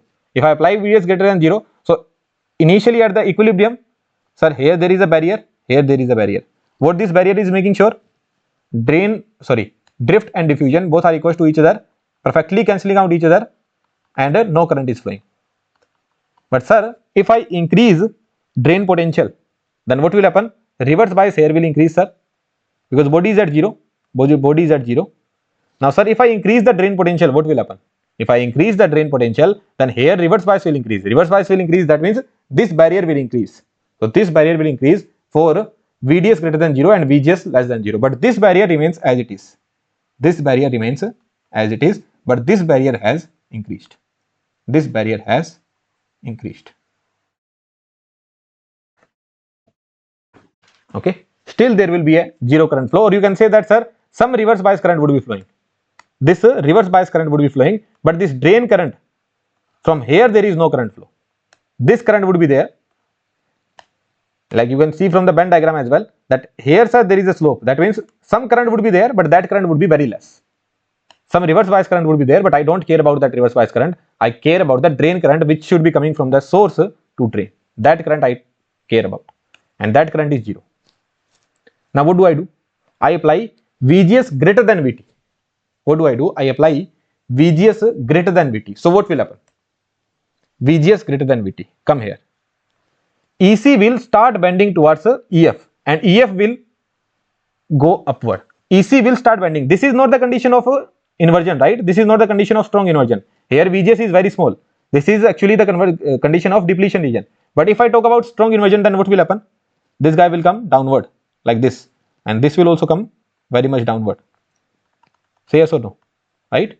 This is the condition of strong inversion. In strong inversion, they will bend way more. So near the surface, that means at the channel, EC is coming to near to EF, and this guy is going farther.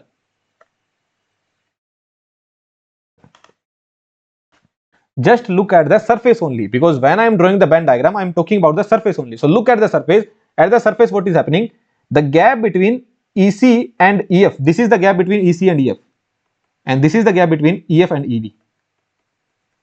So gap between EC and EF has been reduced, and gap between EF and EV has been increased.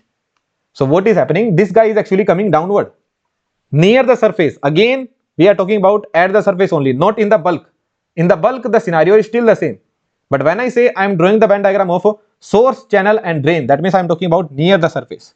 So near the surface, from this scenario to this scenario, if you go from here to when VGS was 0, when VGS is greater than VT, then barrier has reduced. Why so? Because EC has come down. This guy has come down. Say yes or no.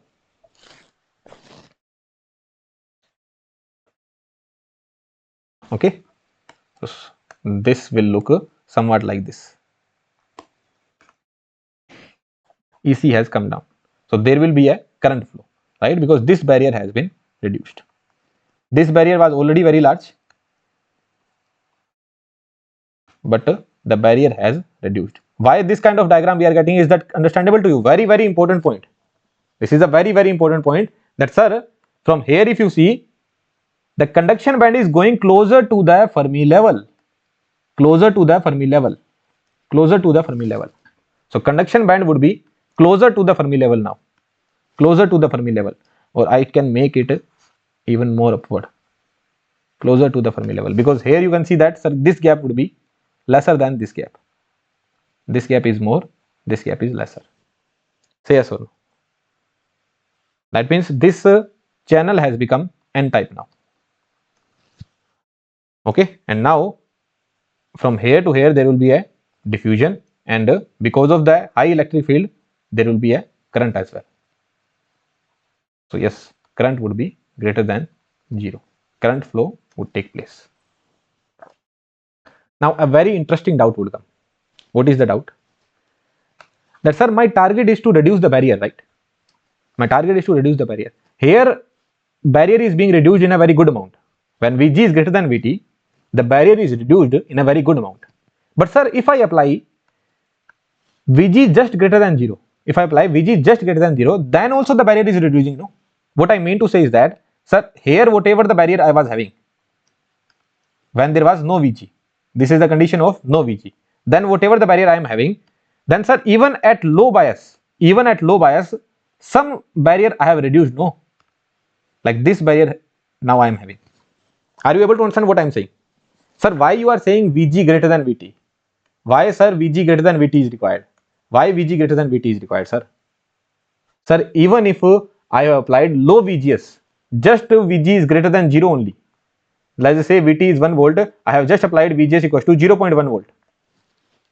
So at that time as well some barrier has been reduced. Here what was the condition? Here the condition was this barrier is making sure no drift, no diffusion, nothing is happening.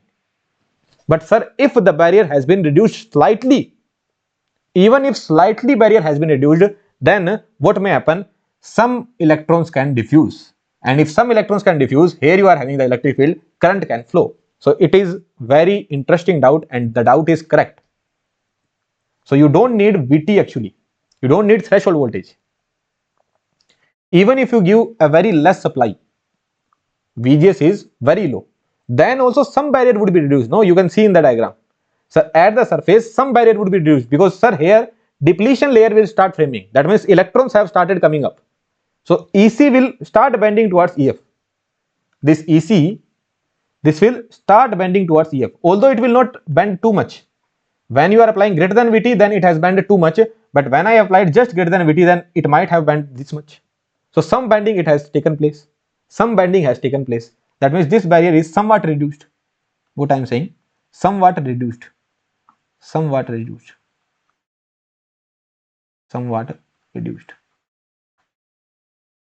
So sir, if it is somewhat reduced, then some current, or you can say some electrons from here to here can, some electrons from here to here can move, and because of the high electric field, they can start moving and the current can flow. And it is absolutely correct, the current can flow, and current actually flows. So sir, why do we say VGS greater than Vt? At that particular point only the current would flow. That is the like limiting case. After Vt you get a huge amount of current, okay, but before Vt as well there would be some amount of current that would be flowing, and that current is known as sub-threshold current. Is that clear to you? And this phenomena is known as sub-threshold conduction. Okay, what it is known as? Sub-threshold conduction. Even before Vt, like ideally we used to draw this diagram, that before Vt current is 0. This is the ideal diagram, but now we are studying the non-ideal diagrams. Even before Vt there would be some current, there would be some current, and after that there is a current for sure. So even before Vt as well there would be some current. This phenomena is known as sub-threshold conduction, because our target is to reduce the barrier. Even the small reduction in the barrier would work. Here very large reduction is there, good for you, but sir, even the small reduction can induce some current. Say yes or no. So this is known as sub-threshold conduction. Okay, when the gate voltage is below the threshold value, a strong inversion layer is not framed, but the applied positive gate potential still lowers the gate to channel energy barrier. Gate to channel energy barrier. Because of this reduced barrier, a small number of electrons can diffuse from source to drain. This diffusion current behaves much like BJT. So isn't it like BJT? In BJT, what kind of energy band diagram we draw? Let's talk about BJT. So in BJT, the scenario was NPN. It was NPN. BJT was, sir, NPN. So here I give forward bias and here I give reverse bias. So here what happens? Energy barrier goes down, right? And here energy barrier will be higher, so that there will be high electric field. Energy barrier goes up, high electric field would be there. So isn't it behaving like a BJT only? In BJT, sir, this is N, this region is P, this region is N. Here also this region is P only, because this has not become N type. Or even if you say, sir, I am getting into the condition of weak inversion, even in the weak inversion as well, that is weak N type only. Like it is like a NPN transistor. It is working like a NPN transistor only here. Say yes or no? Do you agree to this point? Like in NPN transistor as well, this kind of band diagram only you get. Right? In NPN transistor as well, this kind of band diagram only you will be getting. There also small reduction would be there. This will be large reduction and the current would flow. Why I am saying so is that because there your IC current, this IC current was I naught e to the power, this was your emitter and this was your base. So there you used to write down VB by eta VT, right? So similarly here as well, in the sub threshold region,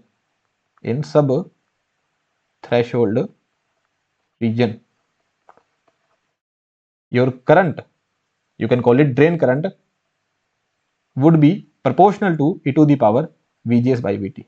If you don't understand it, just remember it. You can simply say that, sir, it is behaving like a BJT, so here the current would also behave like a BJT only. Okay, so ID I can write down as I naught exponential VGS by VT. Now some guys would be getting confused that, sir, exponential means large current. Exponential means large current. Exponential means large current, but VGS is small, no? So current would be small. What I mean to say is that e to the power 0.1 over 2 square, which is larger.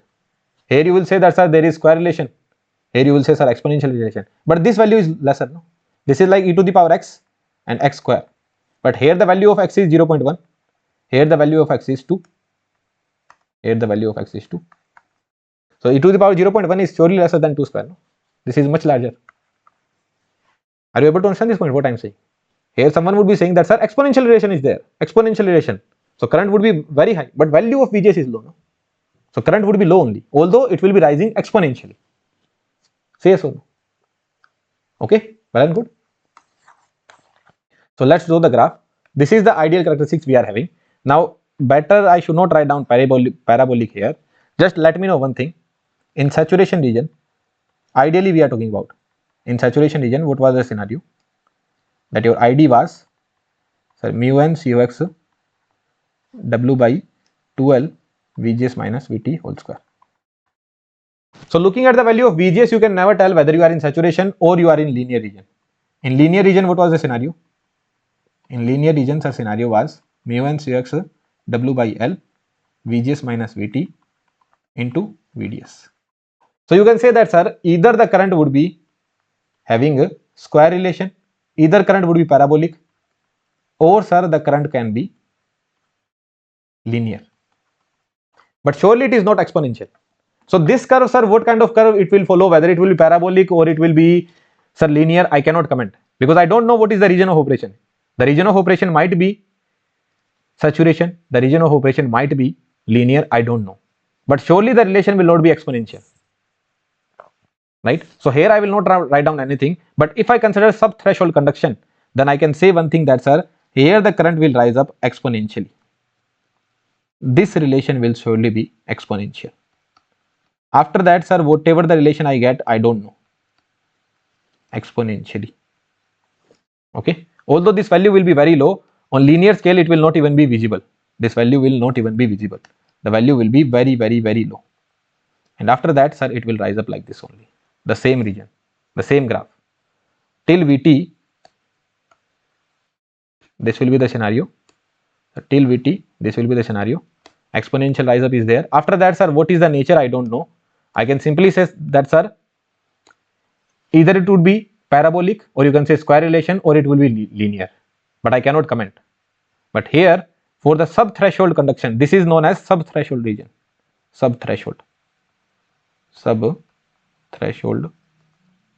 region. Okay, and here you will get saturation or linear, I don't know, but this is known as sub-threshold region. Here the relation would be exponential only.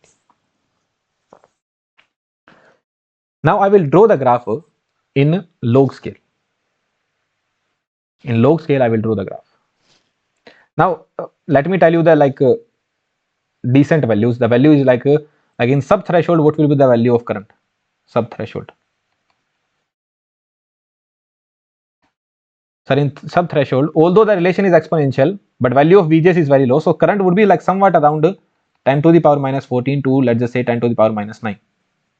This much current would be there, ampere. And current when Vgs is greater than Vt, then it would be somewhat around 10 to the power minus 4 to 10 to the power minus 3 ampere. This much current would be there. Now 10 to the power minus 9 is nothing when it comes to 10 to the power minus 4. Like 10 to the power minus 4 is much greater than 10 to the power minus 9. Right? So if you draw it on the linear scale, then it will not even be visible. 10 to the power, this current is, let's say, 10 to the power minus 14. This current is, let's say, 10 to the power minus 9. Will not even be visible, because here the current has become 10 to the power minus 3, which is, or 10 to the power minus 4, or here more current you can get. Somewhat you can get 10 to the power minus 2 current as well, which is much larger than these currents, which is much larger than the threshold current. Then it will not even be visible. No, so I need to make the log graph. But the interesting part is the graph in log scale would look somewhat like this.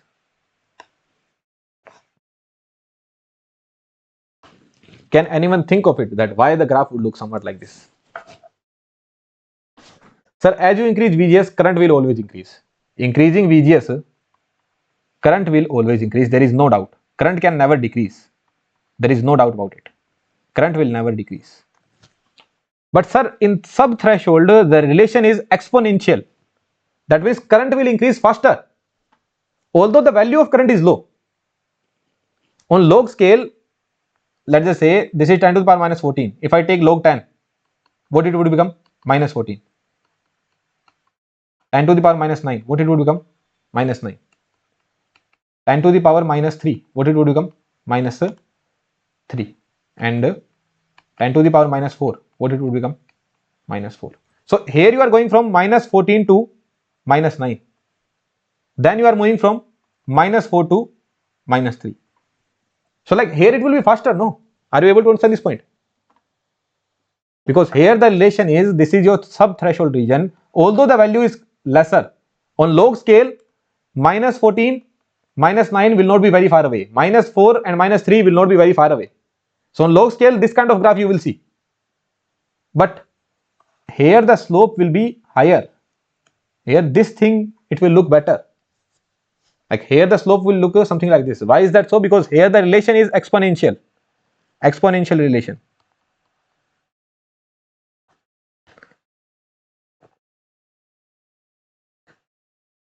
Right? Because this is your sub-threshold. So these graphs are actually very famous. Log ID versus VGS. I don't think they will ask this graph. If they want to ask some good question on sub-threshold, then they will ask this graph to you. Log ID versus VGF. Log ID versus VGS plot. And there surely they will make one graph like this, that here the slope is lesser and then there is slope is larger, and one graph they will make slope larger and then slope lesser. This you are drawing log ID versus VGS. Okay. So just remember that here the slope is more, here the slope is lesser. Is that understandable to you? This graph is understandable? Okay. So in brief manner you can write down the relation is exponential, that's why it is rising fastly. Okay. This is usually known as off current. What we call it? Off current. Or better I can write down in the previous graph. This is usually known as off current. Like basically If VGS is less than VT, I will say that my MOSFET is in cutoff. Just 1 second. Yeah, sorry for the interruption. So what I was saying, this used to be our cutoff region. Why cutoff region? Because current was 0, right? And here it could be linear or a saturation region. I don't care. So this I used to call as off current. So usually I used to consider that off current is 0, but here some off current would be there. So this particular part I can call as off current. Basically, ideally what I would expect that if I apply VGS less than VT, then there should not be any current, but there would be some current. That could be some 10 to the power minus 14 ampere current or 10 to the power minus 9 ampere current. So this is your off current. This is your off current. Okay, and this is your on current. Is that understandable to you? So this is known as on current. If you want your device to be off, that means current you want 0. Like even if this current is coming, then you would not like it. If I want my device to be off, I want my off current, ideally I want it to be 0. Ideally I want off current to be 0, right?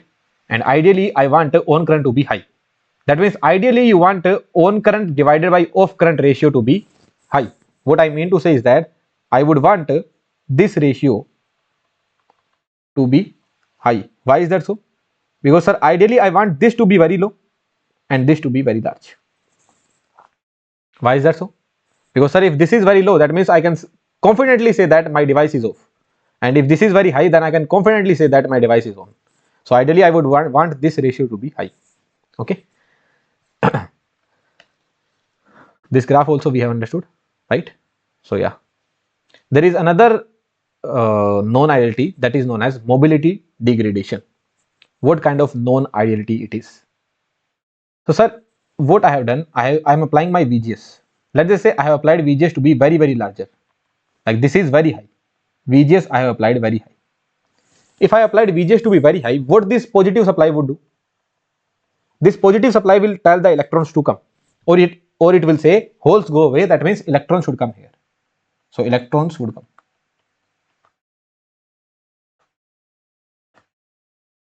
So there in the inversion layer, there will be a lot of electrons. There will be a lot of electrons in the inversion layer. Along with that, the supply is very high. So it will attract the electrons, no? What I mean to say is that this positive supply, that it will attract the electrons, then what will happen? These electrons will be strongly attracted towards the surface. That means a lot of electron would be there near the surface. Like they will be strongly attracted by the surface. Why strongly attracted by the surface? Why it is very strongly attracted by the surface?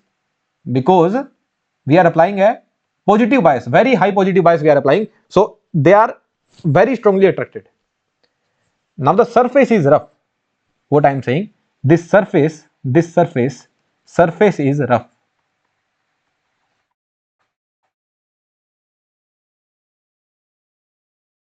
Why surface is rough? Because of the atomic structure. This surface is rough. Now the electron needs to travel, because what I will do, I will apply VDS to be positive. So now these electrons needs to travel.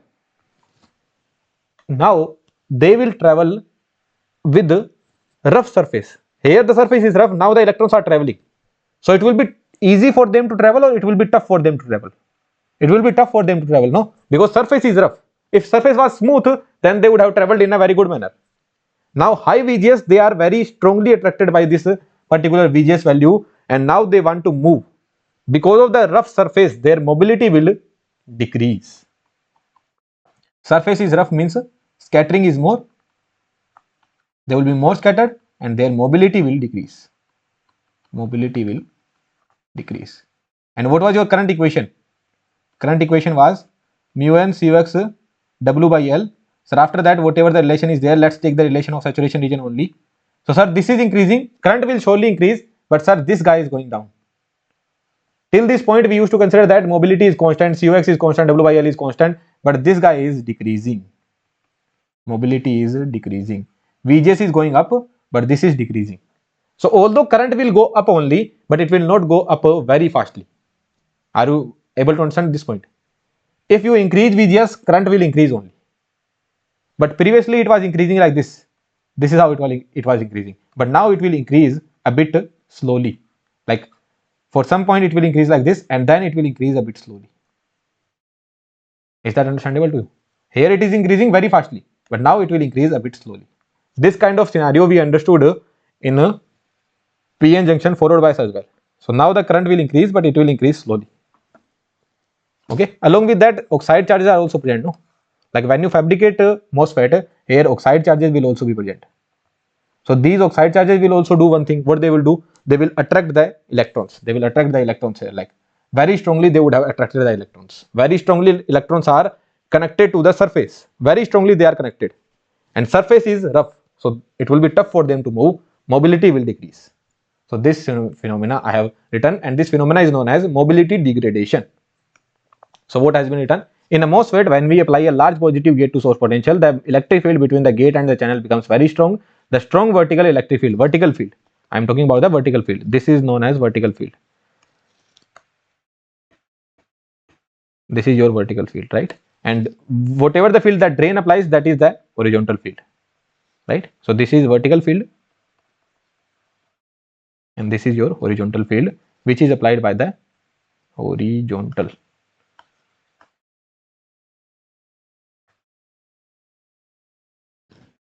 Which is applied by the drain. Okay. The strong vertical electric field pushes the electron closer and closer to the silicon oxide interface, but the interface is rough at the atomic level, and it also contains trapped charges. As electrons move very near to this rough charged interface, they experience more scattering. Because of this extra scattering, the electrons cannot move freely and their mobility will decrease. And this reduction in mobility at high gate electric field is called mobility degradation. In simple words, as the gate field, a strong gate field squeezes electron toward the oxide interface, electron hit the rough interface more often, more scattering would be there, mobility decrease, current will not increase as fast as expected at higher VGS. So this was your ideal plot. Now I will consider practical plot. That sir, in the practical plot there will be sub-threshold conduction as well. Now at the mid value of VGS it will rise in this manner only, but at higher value of VGS, sir, this phenomena would take place, that it will not rise very fastly. So it will rise up in this manner. So sir, basically we have got three kind of region. This is region 1, this is your region 2. Here what is the scenario? Sub threshold. Here what is the scenario? Ideal behavior. And here what is the scenario? Mobility degradation.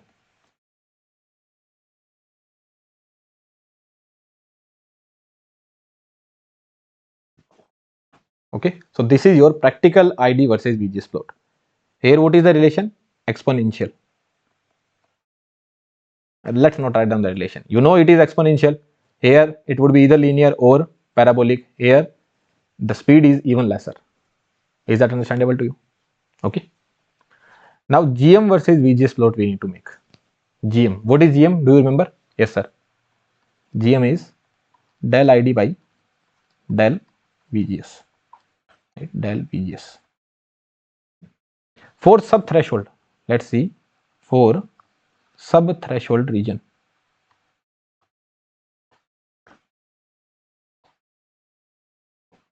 ID is equals to I naught e to the power VGS by VT, right? So if I calculate del ID by del VGS,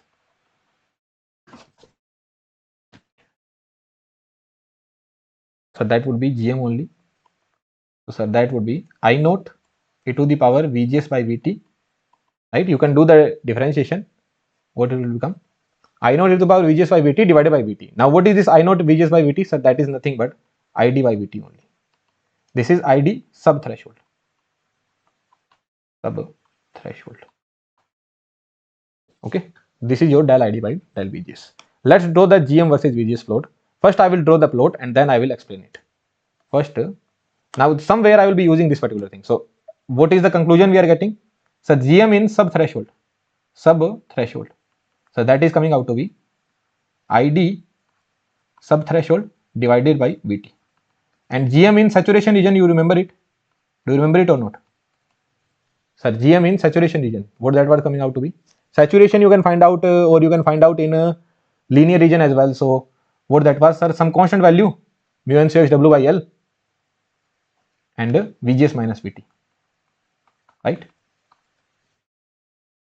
This was the formula, mu n CX W by L VGS minus VT, because VGS minus VT whole square would come outward, 2 would come outward, 2 and 2 will get cancelled out. And GM in linear, what that was? Sir, it was, sir, mu n Cx W by L, right? VGS minus VT would be differentiated, multiply with VDS. This was the scenario in linear region, right? This was the scenario in saturation or linear region. Okay. Now let's draw the GM versus VGS plot. The plot would come somewhat like this.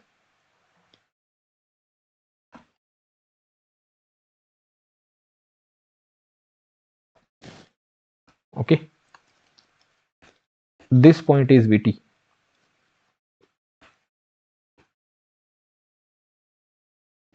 And after this particular point, what has started happening? Mobility degradation has started happening. This is your VGS, GM versus VGS plot. Air mobility degradation. I will explain the characteristics, don't worry.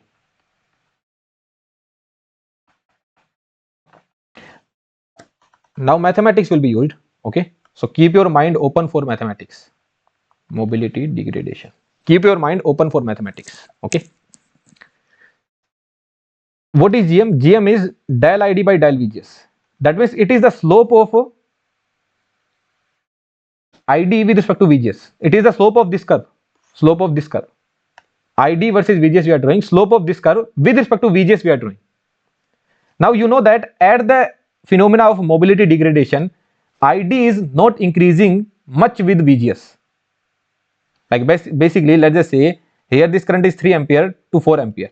What I mean to say is that, let's just say VGS is going from 3 volt to 4 volt.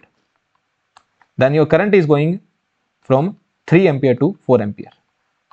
This is the phenomena I am considering in your mobility degradation. But when mobility degradation is not there, then when your VGS was going from 1 volt to 2 volt, then your current was actually going from 0.5 ampere to 2.5 ampere. Right here, 0.5 ampere to 2.5 ampere. Here if you calculate del ID by del VGS, what you are getting? Sir, 2 divided by 1. So answer is coming out to be 2. And here if you calculate del ID by del VGS, what you are getting? Sir, 1 divided by 1, that would be 1 only. So here GM value is lesser and here GM value is more. When your VGS is between 3 to 4, then your GM value is lesser. When your VGS is between 1 to 2, then your GM value is more and less. So this value is more, this value is lesser. Is that understandable to you? So that's why the graph is decreasing like this. Now someone would be having this doubt. What kind of doubt someone would be having? That sir, in sub-threshold, the relation is exponential. Here the relation is exponential, no sir? Exponential means more slope. Exponential means more slope. So here the slope should be larger than this slope. And sir, you draw this diagram as well. You have drawn this diagram as well. Directly it is visible that slope is more. I agree to this point. Slope is more. But are you only plotting the slope? You are plotting the slope with VGS. What I mean to say is that, sir, in sub-threshold, I say that, sir, this is my current relation. Right? So if I differentiate it, what I am getting? In sub-threshold region, if I differentiate it, I am calculating del ID by del VGS. So sir, I was getting ID sub-threshold divided by VT. Basically, this slope which is GM, it is depending on VGS as well, no? Like on top level, it might feel like that, sir, it is exponential. So GM would be more. So sir, the graph should have gone somewhat like this.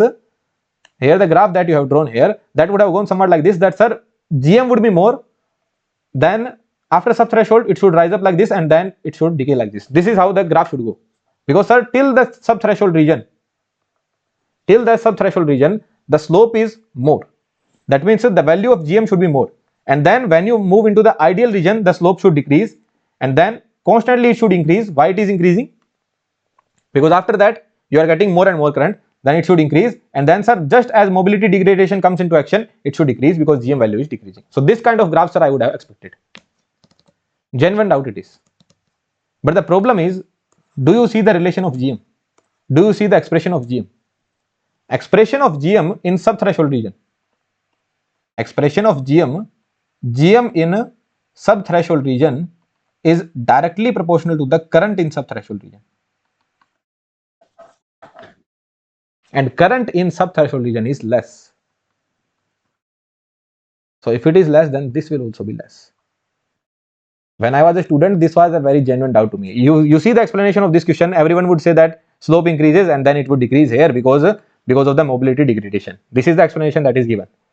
But a genuine doubt who is thinking very deep, for that student the doubt may come that sir, here the response was exponential, here also you have shown that response is exponential only, here also you have shown the response to be exponential only, and directly you have shown that sir, slope is more here.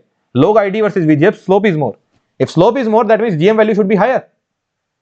GM value should be higher as per your assumption, but you forgot the thing that you are plotting it with respect to VGS. VGS is low, no? So effectively this value is becoming low. So GM is also effectively becoming low. And from this expression, it is completely visible that your GM in subthreshold region is corresponding to the current in subthreshold region, which is low. That means GM will also be low. So till this point, till the mobility degradation point, till this point, your GM would rise up only, after that it would decrease. So this kind of plot you will get GM versus VGS. A very, very important point which I have explained in subthreshold, that why in subthreshold GM is lesser than the ideal region. So I am saying that GM in subthreshold is still lesser than GM in ideal region. Why it is lesser? Complete theory I have explained. I am not going to write down in words. It's up to you how you want to write down. This less you can see, or any way you can understand. Is that understandable to you? Say yes or no. Okay, like very deep points we are discussing. Very, very deep point. Forget about the books. Even in the NPTEL lecture, nowhere you are going to find out these points. Okay, like very deep research it requires. It's not that sir, directly you will understand. Like find me a single book where it is written that why this slope is not higher. Because on the top level, if you are thinking deeply, it would click to you that if it is exponential, then slope should be higher. That means GM value should be more. Then you need to think. Like you have to do a lot of research. You need to see 4 to 5 NPTEL lecture. You need to read the books. Then you, whatever the conclusion that you are getting, you write down in a page. Then you go to ChatGPT, you go to DeepSeek, you talk to them, and then effectively you make some conclusion that this is why it was happening. And sometimes if the doubt is very genuine, I talk to a lot of seniors as well who are currently working in industry. So then I can talk to them. So then you get this kind of content. I hope you are able to appreciate it. Okay. Now last topic we are going to study, that is short channel MOSFET. So till this point, whatever the MOSFET that we studied, that was long channel MOSFET. So what is the meaning of long channel? What is the meaning of short channel? That we are going to see.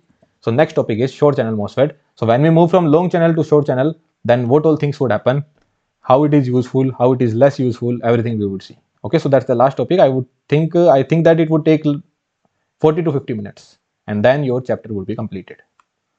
Okay, so I hope you are able to appreciate whatever that we are studying. Very, very good topics, right? These are actually very good topics. Till this point, not much questions are there, but I hope in near future questions would be asked from here. Okay, and I hope you have understood these questions as well. Body effect also you have understood, and capacitance also you have understood. So let's meet in the next video. Okay, and sorry, in this video only, but in the second half I will take some break and then I will come back and we will talk about our long channel MOSFET and short channel MOSFET. Okay, yeah, thank you. Hi everyone, welcome back. So now we need to study about long channel MOSFETs and short channel MOSFET. So till now, whatever the MOSFET that we were studying, that were actually long channel MOSFET. Okay, till this point, whatever the MOSFETs we were studying, that were long channel MOSFET. But nowadays in the industry, short channel MOSFETs are used. Okay, nowadays these MOSFETs are used. Till this point, whatever we studied, that was long channel MOSFET. What is the meaning of long channel here? Channel means length of the channel. Okay, so here the length of the channel is L1, here the length of the channel is L2. Now when you have fabricated this, so there is a PN junction available, right? This body is of P type and this is N type. So there is a PN junction available. If there is a PN junction, that means there will be a depletion region for sure. Say yes or no. So there will be a depletion region for sure.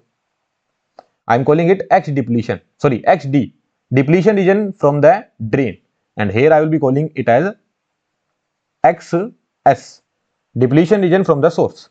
Between source and body there is a PN junction, depletion region would be there. between drain and body there will be a PN junction, that means depletion region would be there. Similarly here as well, X S would be there, and similarly here as well X D would be there.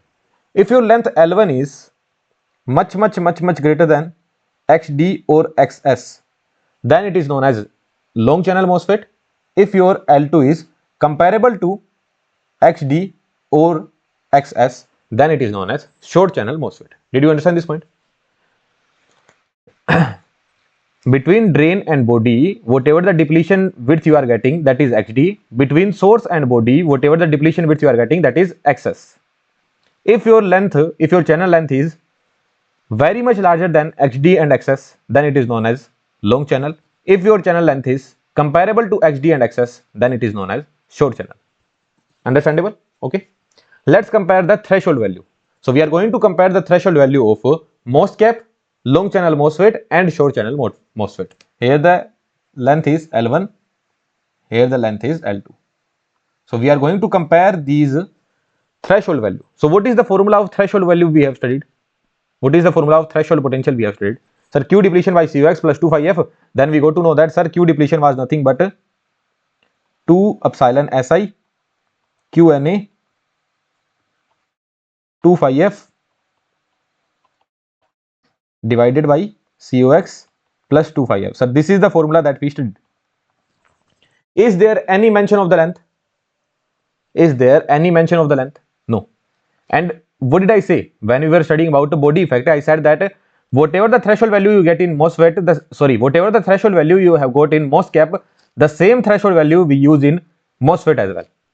But suddenly, sir, why you are talking about the length? So let's see what really would happen. Okay. What was the meaning of threshold voltage? That, sir, I will apply some positive potential here.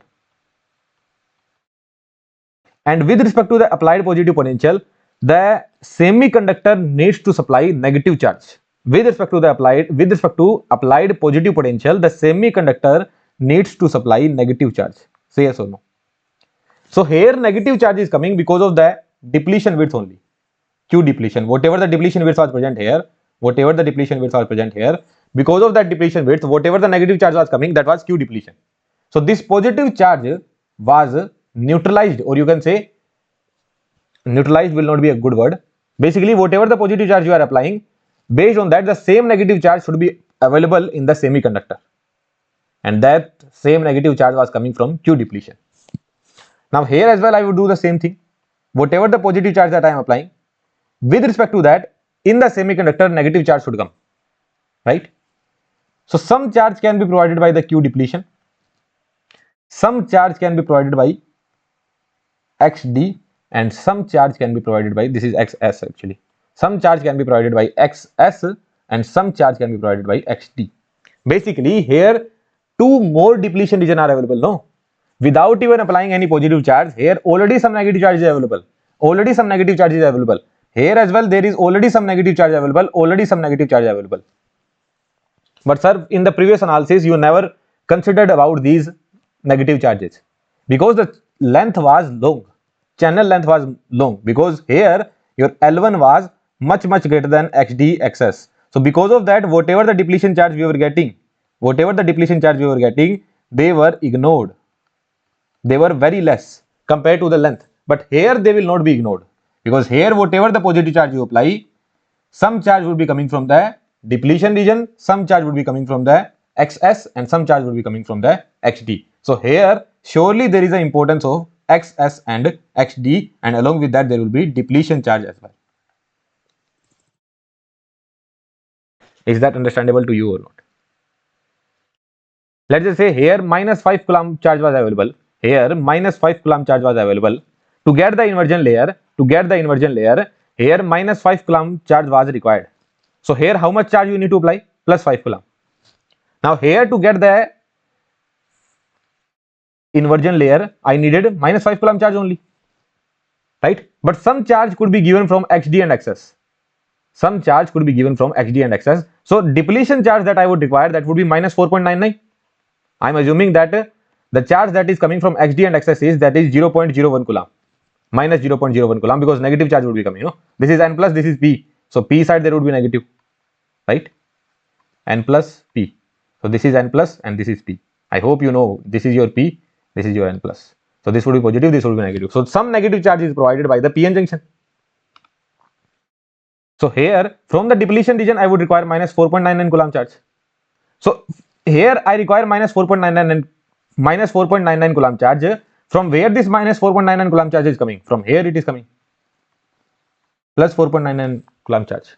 But here XD and XS are having very less importance. That means VT of this guy and VT of this guy would be nearly same. But here XD and XS is providing you good enough negative charge. Let's just say XD and XS is providing you minus 2 coulomb negative charge. So here how much negative charge you require? Minus 3 coulomb. So total in the channel minus 3 coulomb, minus 1 coulomb, minus 1 coulomb, total minus 5 coulomb charge is available. So this minus 3 coulomb charge was coming because of this plus 3 coulomb charge. So here I needed to get a plus 4.99 coulomb charge, here I needed to get plus 5 coulomb charge, here I needed to get only plus 3 coulomb charge. So in which of the scenario the VT will be minimum? The threshold voltage for the short channel would be minimum for sure. Are you able to understand this point? Because this XD and XS charge, this is not provided by the positive supply. It is already available. This negative charge is already available. This XD and XS charge, this depletion region are already available. There is no role of this guy. Now here I required negative charge equivalent to minus 4.99 coulomb charge. Or actually I required negative charge equivalent to minus 5 coulomb charge. Right? What I am saying here, the total negative charge that I required, that was corresponding to minus 5 coulomb charge. Here XS and XD provided me only 0.01 coulomb charge, 0.01 negative charge it applied. Here it gave me minus 2 coulomb negative charge. That means here I would require only minus 3 coulomb negative charge. So with respect to minus 3 coulomb negative charge, from where this negative charge is coming? This negative charge is coming because of this applied positive charges. So because of this negative charge, from where this negative charge is coming? Because of the applied gate potential. So on the gate I needed to apply only plus 3 coulomb charge. Here I needed to apply plus 4.99 coulomb charge, and here I needed to apply plus 5 coulomb charge. Is that understandable to you? So basically the point is, here there is the importance of XS and XD.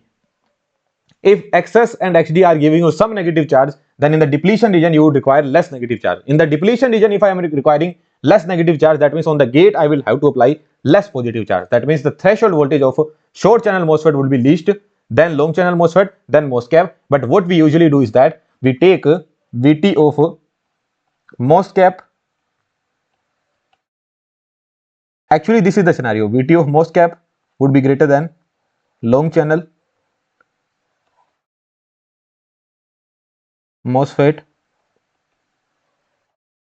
would be greater than short channel MOSFET, right? But both will be taken equal. Here I am putting equal sign as well. So in the examination, if they are asking any question on threshold voltage, some numerical question they are asking, you will apply this formula only for numericals.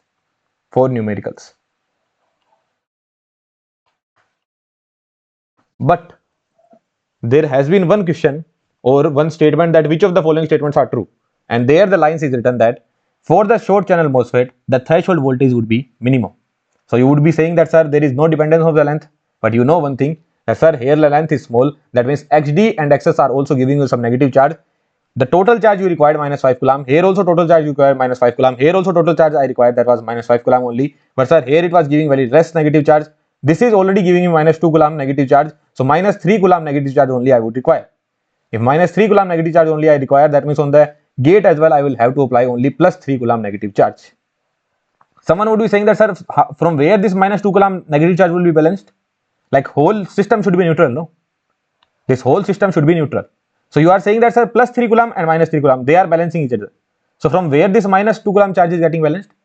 From this N plus region, right? If I am saying that here negative charge is available, so here positive charge is also available, no? So this minus 2 coulomb charge is getting balanced by this positive supply. And this minus 3 coulomb charge, is getting balanced by this plus 3 coulomb charge. Is that clear to you? This whole system should be neutral. So plus 3, minus 3. Here, minus 1 coulomb, plus 1 coulomb, minus 1 coulomb, plus 1 coulomb. So total system is again neutral only. So minus 2 was already available. This plus 2 is not a matter of concern for me. Minus 2 was already available in the channel and I needed minus 3 as well. So I need to apply plus 3. That means I need to apply lesser gate voltage. Here I need to apply lesser gate voltage. Here I need to apply, here I need to apply less, here I need to apply more, and here I need to apply even more. But for numerical purpose, if they are not mentioning whether it is long channel MOSFET or short channel MOSFET, by default it will be a long channel MOSFET. And if it is a long channel MOSFET, then you would know that which formula I need to apply, this formula I need to apply. For short channel MOSFET, there is not a separate formula. It's just that you need to know one thing, that HD and XS are playing some importance. That means this is giving you some charge, this is also giving you some charge. So here I require lesser charge. That means the threshold voltage of short channel MOSFET would be least than these guys.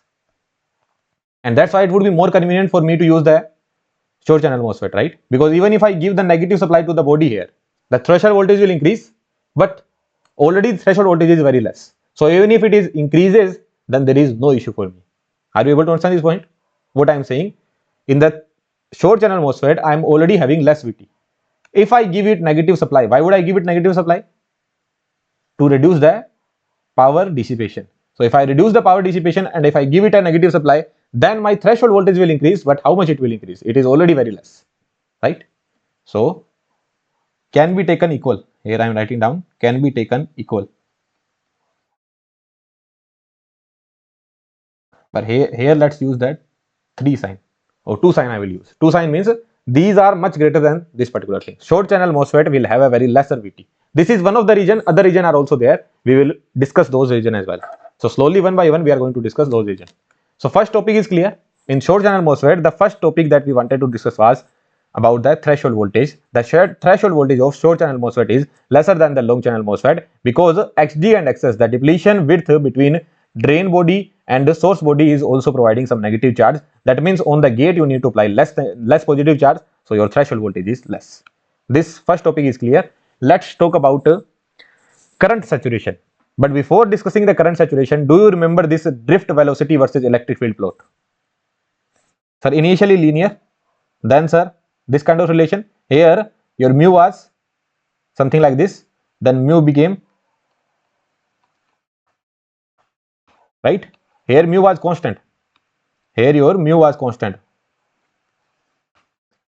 or Vd is equals to, Vd is proportional to E. This is what we understood, right? So Vd was equals to this. This is something that we have already studied in basic semiconductor physics. So from here we got, this is something, this was known as mobility, right? But I told you this linear relation will follow only for some electric field. After that it will go even lesser, and then at one point it will saturate. So this electric field was roughly around 10 to the power 4, right? 10 to the power 4 volt per centimeter. When the electric field is this much high, after that your drift velocity will saturate. This I am calling as saturation.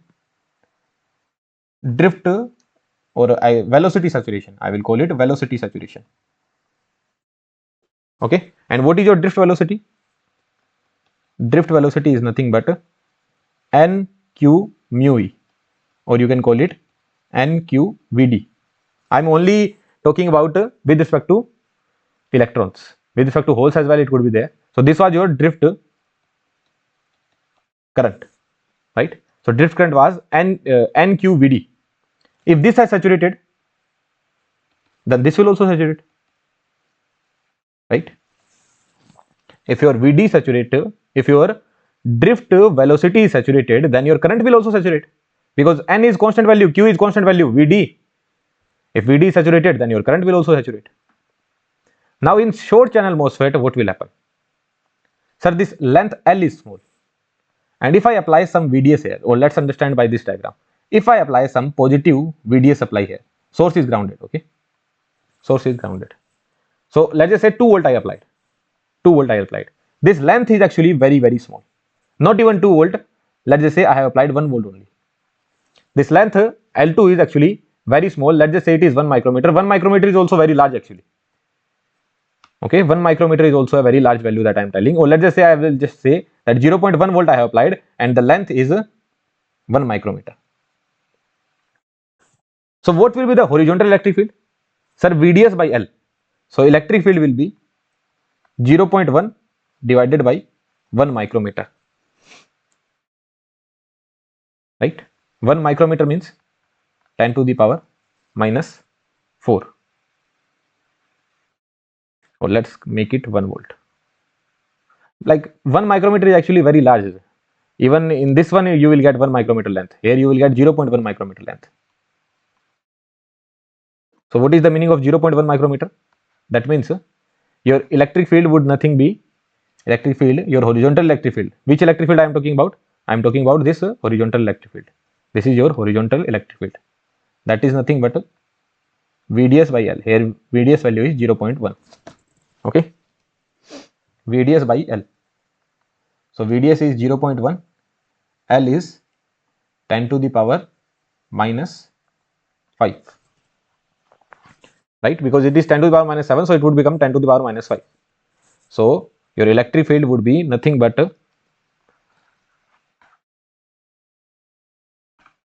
10 to the power 4 volt per centimeter. So even when you have applied very less drain voltage, even if I have applied very less drain voltage, electric field is very large because length is small, no? Small length, very less drain voltage, very large electric field. So whatever the electrons that are present here, they will feel very high electric field. And if they are feeling 10 to the power 4 volt per centimeter electric field, then what will happen? They will say our velocity is saturated. So their velocity will saturate. And if their velocity is saturating, then current will also saturate. So here, sir, that pinch off condition is not even occurring. Even before pinch off, what you are getting? You are getting velocity saturation. Are you able to understand what I am saying? In short channel MOSFET, in long channel MOSFET, why we were getting saturation? In long channel MOSFET, we were getting saturation because of pinch off. Right? Channel was getting pinched off at the drain side. But here, even if I am applying 0.1 volt, which is very, very lesser, even if I am applying very less drain to source potential, this 0.1 volt is not enough to pinch off this channel. Here pinch off is not occurring. This 0.1 volt was not enough to pinch off the channel. Right? For pinching of the channel, you need to apply more drain to source potential. Let's just say here I needed to apply VDS equals to 1 volt. So at 1 volt pinch off would occur. At 1 volt pinch off would occur. So here as well you would require 1 volt only. The channel length will not change the pinch off condition, right? If 1 volt is applied here, so this particular part will feel 1 volt only. If I am applying 0.1 volt, so this particular part will feel 0.1 volt only. So pinch off point will not change because of the length. So both are having the same pinch off point. But here pinch off point was not even reached, still your velocity got saturated.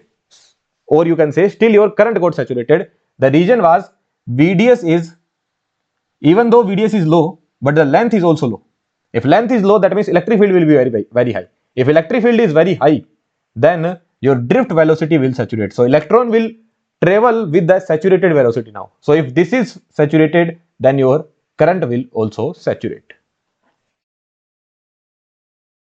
Is that understandable to you? So this theory has been written here, or I can again explain here that in short channel L is small, so electric field VDS by L, this is some value, let's just say it is some 0.1 volt.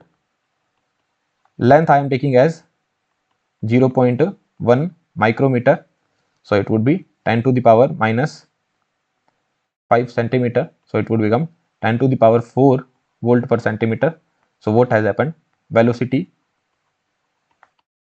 saturated. If velocity saturated, that means current saturates. So in long channel MOSFET, the electric field along the channel is relatively small. Okay. Then applied drain voltage is distributed over a long distance. As a result, carriers move with a drift velocity that increases with the electric field and never reach the velocity saturation limit. Basically, in long channel, electrons will not feel very much high electric field. So velocity saturation is not a problem for me. In long channel, velocity saturation is not a problem for me, but what will happen at very high drain to source potential, the channel will start getting pinch off and my velocity will saturate. But in short channel, what will happen? In short channel, sir,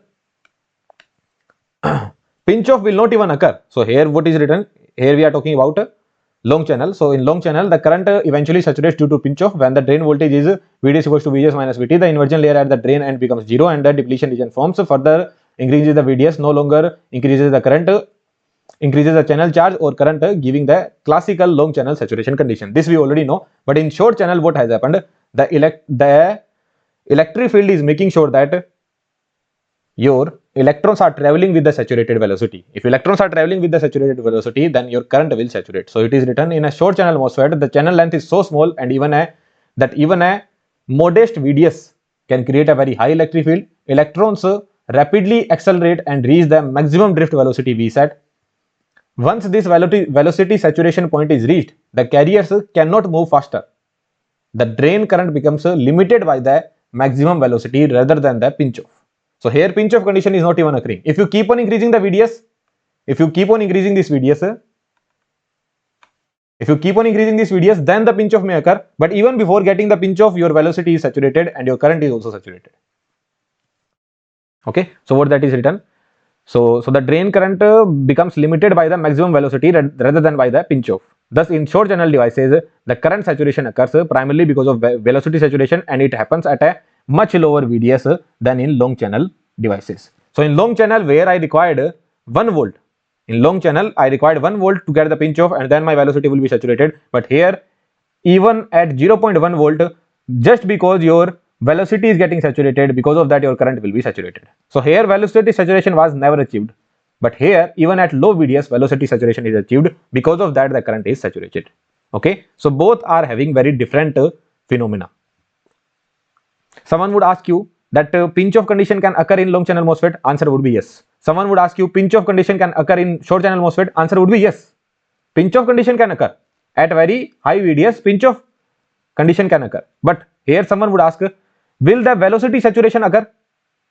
So velocity saturation may occur but at a very high VDS, because if VDS is high, then electric field will also be very high. So you need 10 to the power 4 volt per centimeter electric field. Here your channel length is actually very high, like here the channel length would be, let's just say 5 micrometer. So you need VDS to be very high. You require 5 volt VDS, then your velocity saturation would occur. But even before that, pinch off would occur and because of the pinch off, what will happen? Your current will be saturated. So in long channel MOSFET, the current saturation is mainly because of pinch off. But in short channel MOSFET, the current saturation is mainly because of your velocity saturation. Understandable? Very simple point. Very simple point. I hope it is clear to you. High VDS, high electric field, velocity got saturated, current got saturated. In long channel, sir, VDS was high, very high VDS was there. Because of that, my channel started getting pinched off at the drain end. And because of that, my current got saturated. Okay, well and good. So let's try finding out the current expression in saturation region for short channel. In saturation region, I am trying to find out. So what will be the current? So current will be nothing but Q in by 2, Q inversion charge divided by 2. So here I am writing down Q inversion charge as COX VGS minus VT. Now someone would say that, sir, why you did not consider VDS? Because VDS is low. VDS is low. So I don't need to see the effect of VDS here. What I am saying, someone would be saying that, sir, inversion charge we used to write down COX VGS minus VX minus VT. Because, sir, this kind of channel we used to get. But here inversion charge is not changing much. In the long channel, the problem was inversion charge was changing. Because of that, you got a saturation current. But here inversion charge is not changing. Are you able to understand this point? Inversion charge is not changing. Who is changing here? Drift velocity is getting saturated. So inversion charge is as it is. The effect of VDS is not there. Or you can say VDS is low, or you can say Vx is nearly 0. The Vx is nearly 0 at all the points. Nearly 0. So we are not considering Vx here. Is that clear to you? When we derived the expression, when we wrote down Q inversion, there we considered Vx as well. Sir, where that Vx is gone? VDS is low, no? So inversion charge is not changing. Here inversion charge is as it is. It's just that velocity got saturated. Okay. So this will be our inversion charge. What about tau? Tau was length by velocity. But here in place of VD, what I will write down? VD sat. Because velocity has been saturated. So what I will get? Q inversion is CUX VGS minus VT divided by L into VD sat. So directly I can see that your current, your drain current in saturation region in short channel is proportional to VGS minus VT. So your drain current is coming out to be proportional to VGS minus VT in short channel. But what was the current equation in long channel? Long channel. That was, sir, mu n CUX W by L VGS minus VT whole square divided by 2. So there in the long channel, in your long channel, saturation current in a long channel was proportional to VGS minus VT whole square. This was the condition for long channel. For short channel, the current is coming out to be proportional to VGS minus VT. Is that understandable to you? This expression and this expression. So here it is proportional to VGS minus VT. Along with that, the pinch off is occurring at lower VDS. So can we make the characteristics? So let's make the characteristics for long channel. ID versus VDS characteristics we are making. So ID versus VDS characteristics, somewhat like this it will go.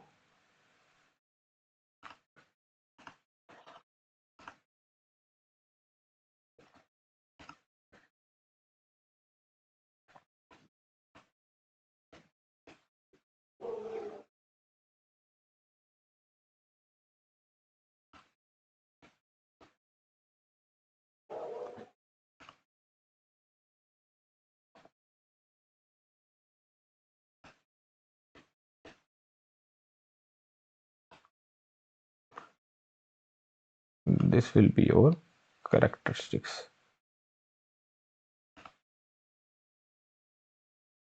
Look, in both of the scenario, I have made sure that W by L is same. 15 micrometer, 10 micrometer. W by L is 1.5.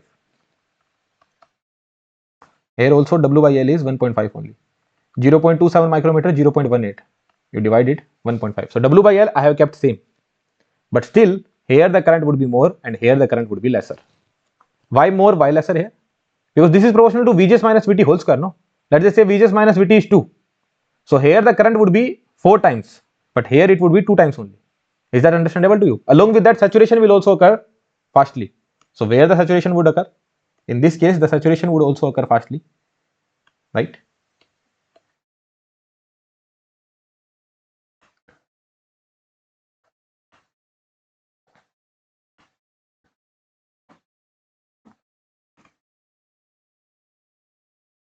Another interesting thing would take place that I will ask you and you will answer on your own. Another interesting thing would be there.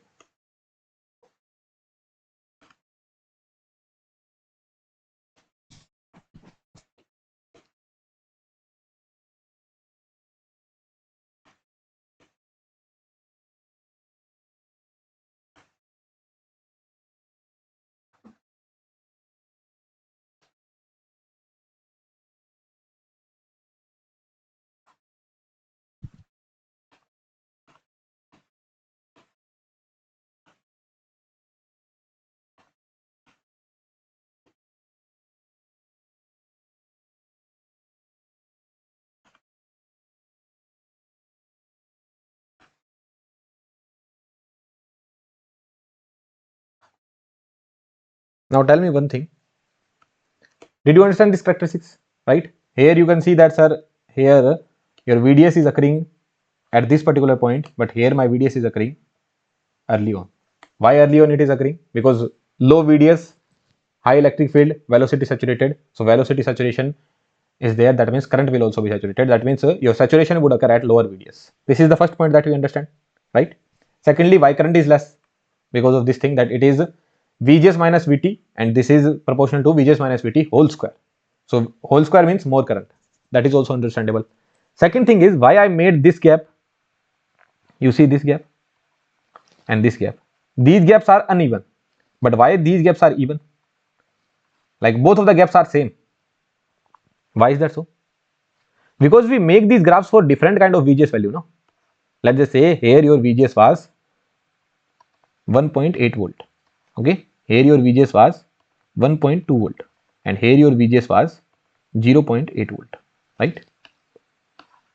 Okay, and here also let's take the same VGS value. Here VGS was 1.8 volt, here your VGS was 1.2 volt, and here your VGS was 0.8 volt. Okay, 0.8, let's make it 1.6, although it doesn't matter, but still let's make it 1.6, doesn't matter. Let's just say VT was 0 in both of the cases. VT was 0, nearly it was 0 in both of the cases. VT was 0, although you know that sir here VT would be much lesser than this one, but still let's just say VT was 0 in both of the cases. But in this case, what is the scenario? In this case, the scenario is ID is proportional to VGS minus VT whole square, and here ID is proportional to VGS minus VT only. VT I am taking as 0, and this we are talking about saturation current. Don't forget we are talking about saturation current. Don't forget we are talking about saturation current. So VT is 0. So when your VGS is 0.8, then your current will be proportional to 0.8 square. When it is 1.2, then your current will be proportional to 1.2 square. And when it is 1.6, then your current is proportional to 1.6 square. So 0.8 square, 1.2 square, and 1.6 square. Their gap is very different, no? Right? What is 0.8 square? That would be, sir, 0.64. What is 1.2 square? So that would be 1.44. What is 1.6 square? So that would be 2.56. So see this gap and see this gap. They will be uneven, right? So this gap has to be larger for sure. Are you able to understand this point? Right? This gap is nearly around 0.9 and this gap is nearly around 0.8. So this gap has to be uneven because square relation is there, no? I am talking about the current in saturation. This current would be much larger than this one. Like whatever the gap you are getting in between these two currents and whatever the gap you are getting between these two currents, that will be different. Is that understandable to you? But in this case, what will happen? VT I am taking as 0 only. So first current is proportional to 0.8, then it is proportional to 1.2, then it is proportional to 1.6. Here what is the gap? So gap of 0.4 is there. Here what is the gap? Gap of 0.4 is there. So gap of 0.4 and gap of 0.4. That means this gap will be even here, but this gap will be uneven. Is that understandable to you? Okay. So you can write down in short anywhere you want to write down. It's just that you need to have a very good idea that if in the interviews they will ask you draw the characteristics, current characteristics of drain current for long channel and short channel, then this is how you will draw, and you will make sure that sir here I will keep the gap same, but here I will keep the gap more. Why? What is the reason? Because sir here the relation is parabolic and here the relation is linear. If relation is linear, then current rise up will not be very high, but here current rise up will be very high. If I go to 2 volt, then it will be much higher, right? So here the characteristics will go like this, but here the characteristics would be having even gap. This gap and this gap would be same. Here this gap and this gap would be different. So what I can do is that I can make this gap as G1 and this gap as G2.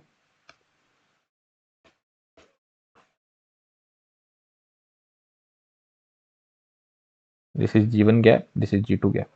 So G1 is greater than G2. And if I make this gap G1 and G2, so what I can say, gap G1 is equals to G2. So I can say that G1 would be equals to G2. There you go. Okay, characteristics you have understood. Right, so in short channel, what we have understood? First we started with the meaning of short channel. What is the meaning of short channel? Meaning of short channel is, let's remove all these parts, that channel length is comparable to the XD and XS, whatever the depletion width you are getting. Then next what we understood, that in the short channel there will be XD and XS will also be giving its importance, then your threshold voltage will be low. Next we understood in short channel your velocity saturation would occur because of the lower drain to source voltage only, because lower drain to source voltage will also make sure that you are getting very high electric field, and high electric field means your velocity will be saturated, so your current would saturate. So here pinch off phenomena, even before getting the pinch off phenomena, your current will be saturated. You might have got pinch off phenomena here, but still my current is getting saturated. What is the relation of current? In saturation region, the current is coming proportional to Vgs minus Vt. In long channel, it was coming proportional to Vgs minus Vt whole square. Okay, well and good, understandable, right? Another last important point is drain induced barrier lowering. Okay, so this is our energy band diagram. What is this drain induced barrier lowering? We will understand that. This is our energy band diagram under equilibrium. This is our equilibrium condition. Now what I have done, I have started applying VDS and I will continuously increase it. Increasing VDS I am applying. Okay, increasing VDS I am applying. So now I will only draw the conduction band. I will not draw the valence band. You know, valence band would be same as the conduction band, and Fermi level this will just show the current. So I will only draw the conduction band. So let's make the conduction band only. So this is the conduction band that I was having. This is the conduction band that I was having when the channel length is short, right? Channel length is short, so I will make it somewhat like this only. It will look smaller only. So this is the scenario we were getting when VDS was 0. This was the scenario when VDS was 0. Now you increased VDS. You increased VDS. Will this barrier change? So this barrier will not change. This barrier remains as it is. Even if you increase VDS, so VGS is 0. So this barrier remains as it is. So till this point everything remains as it is. But VDS is increased. That means this slope will increase. Along with that, why I am starting the slope from here? Because depletion width will also increase. No? If VDS is more, here there is a reverse bias. Here there is a diode available. Body is at grounded. If VDS increases, reverse bias increases, depletion width increases. Depletion width will increase. That means the slope will start from here and the slope will be larger as well. Understandable? So this is, let's just say, VDS1. Okay, so I will just keep on increasing it. This is your VDS1. Then I apply VDS2. So this barrier remains as it is. Here this kind of scenario would happen.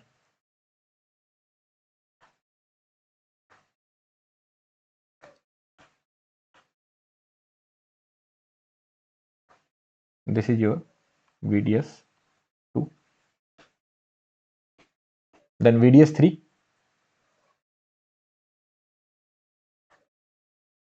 I am not applying any gate voltage, right? VDS3.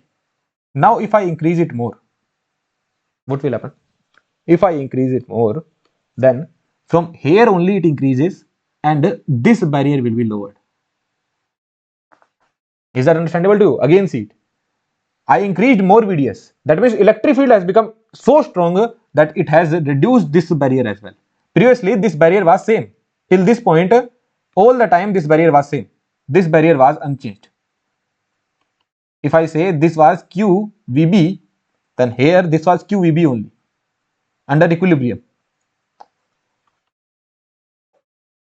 But I kept on applying VDS. Here length is very small, so electric field will start getting stronger. It will become so strong that it will even impact your gate. It is not gate, sorry. It will even impact your source to channel barrier as well. This short channel barrier can also be impacted because of the drain. So it is known as drain induced barrier lowering. And if this barrier goes lower, then what will happen? The current can flow. Here at VDS4, current can flow. So here I will write down current flows. In this condition, current ID becomes non-zero. In this condition, ID becomes non-zero. So if I say in all these scenarios, in the upper scenarios, from these scenarios, here ID was 0. Why ID was 0? Because eventually this barrier was not getting lowered.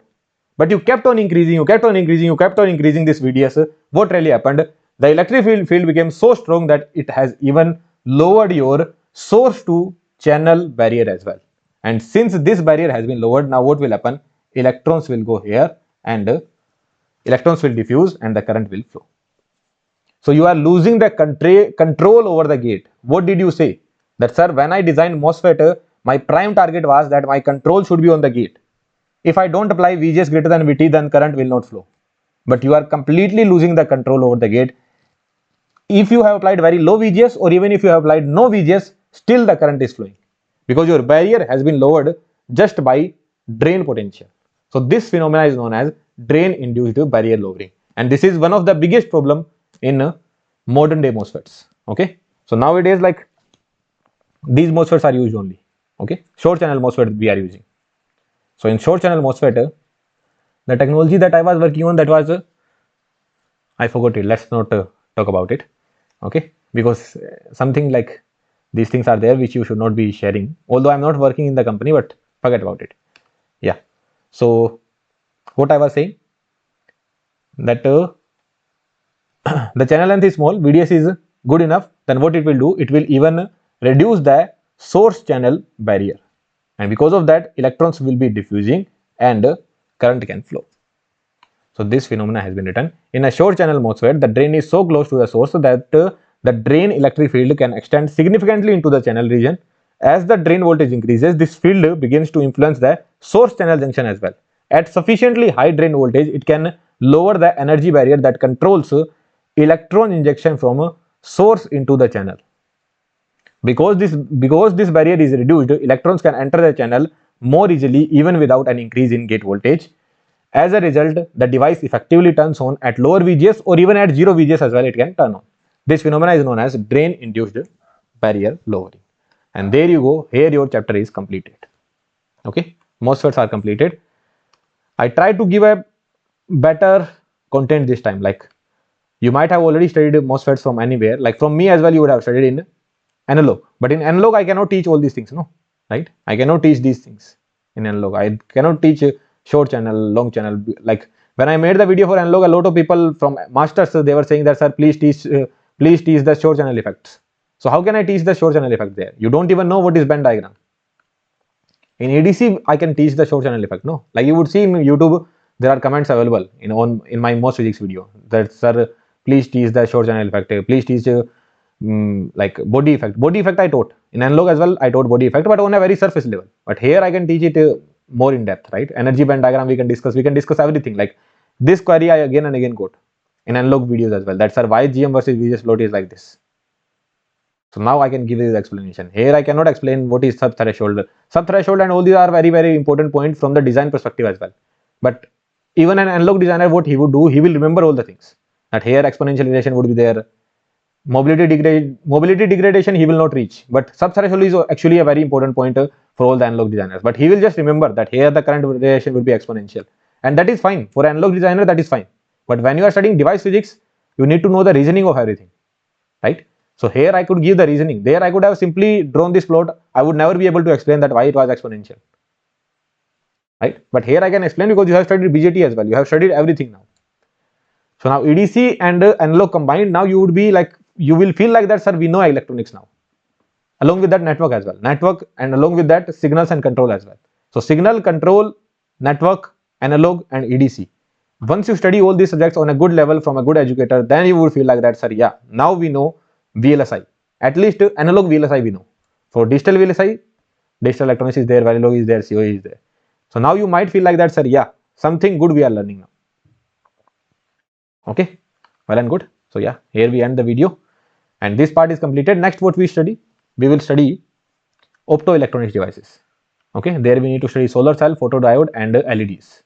Very easy topic, very straightforward. You already know everything there. You already know every single thing there. It's just that you need to study because topic is mentioned. You will be able to solve all the questions. Everything will be crystal clear. So let's study that particular topic now. Yeah. Thank you very much. Happy learning.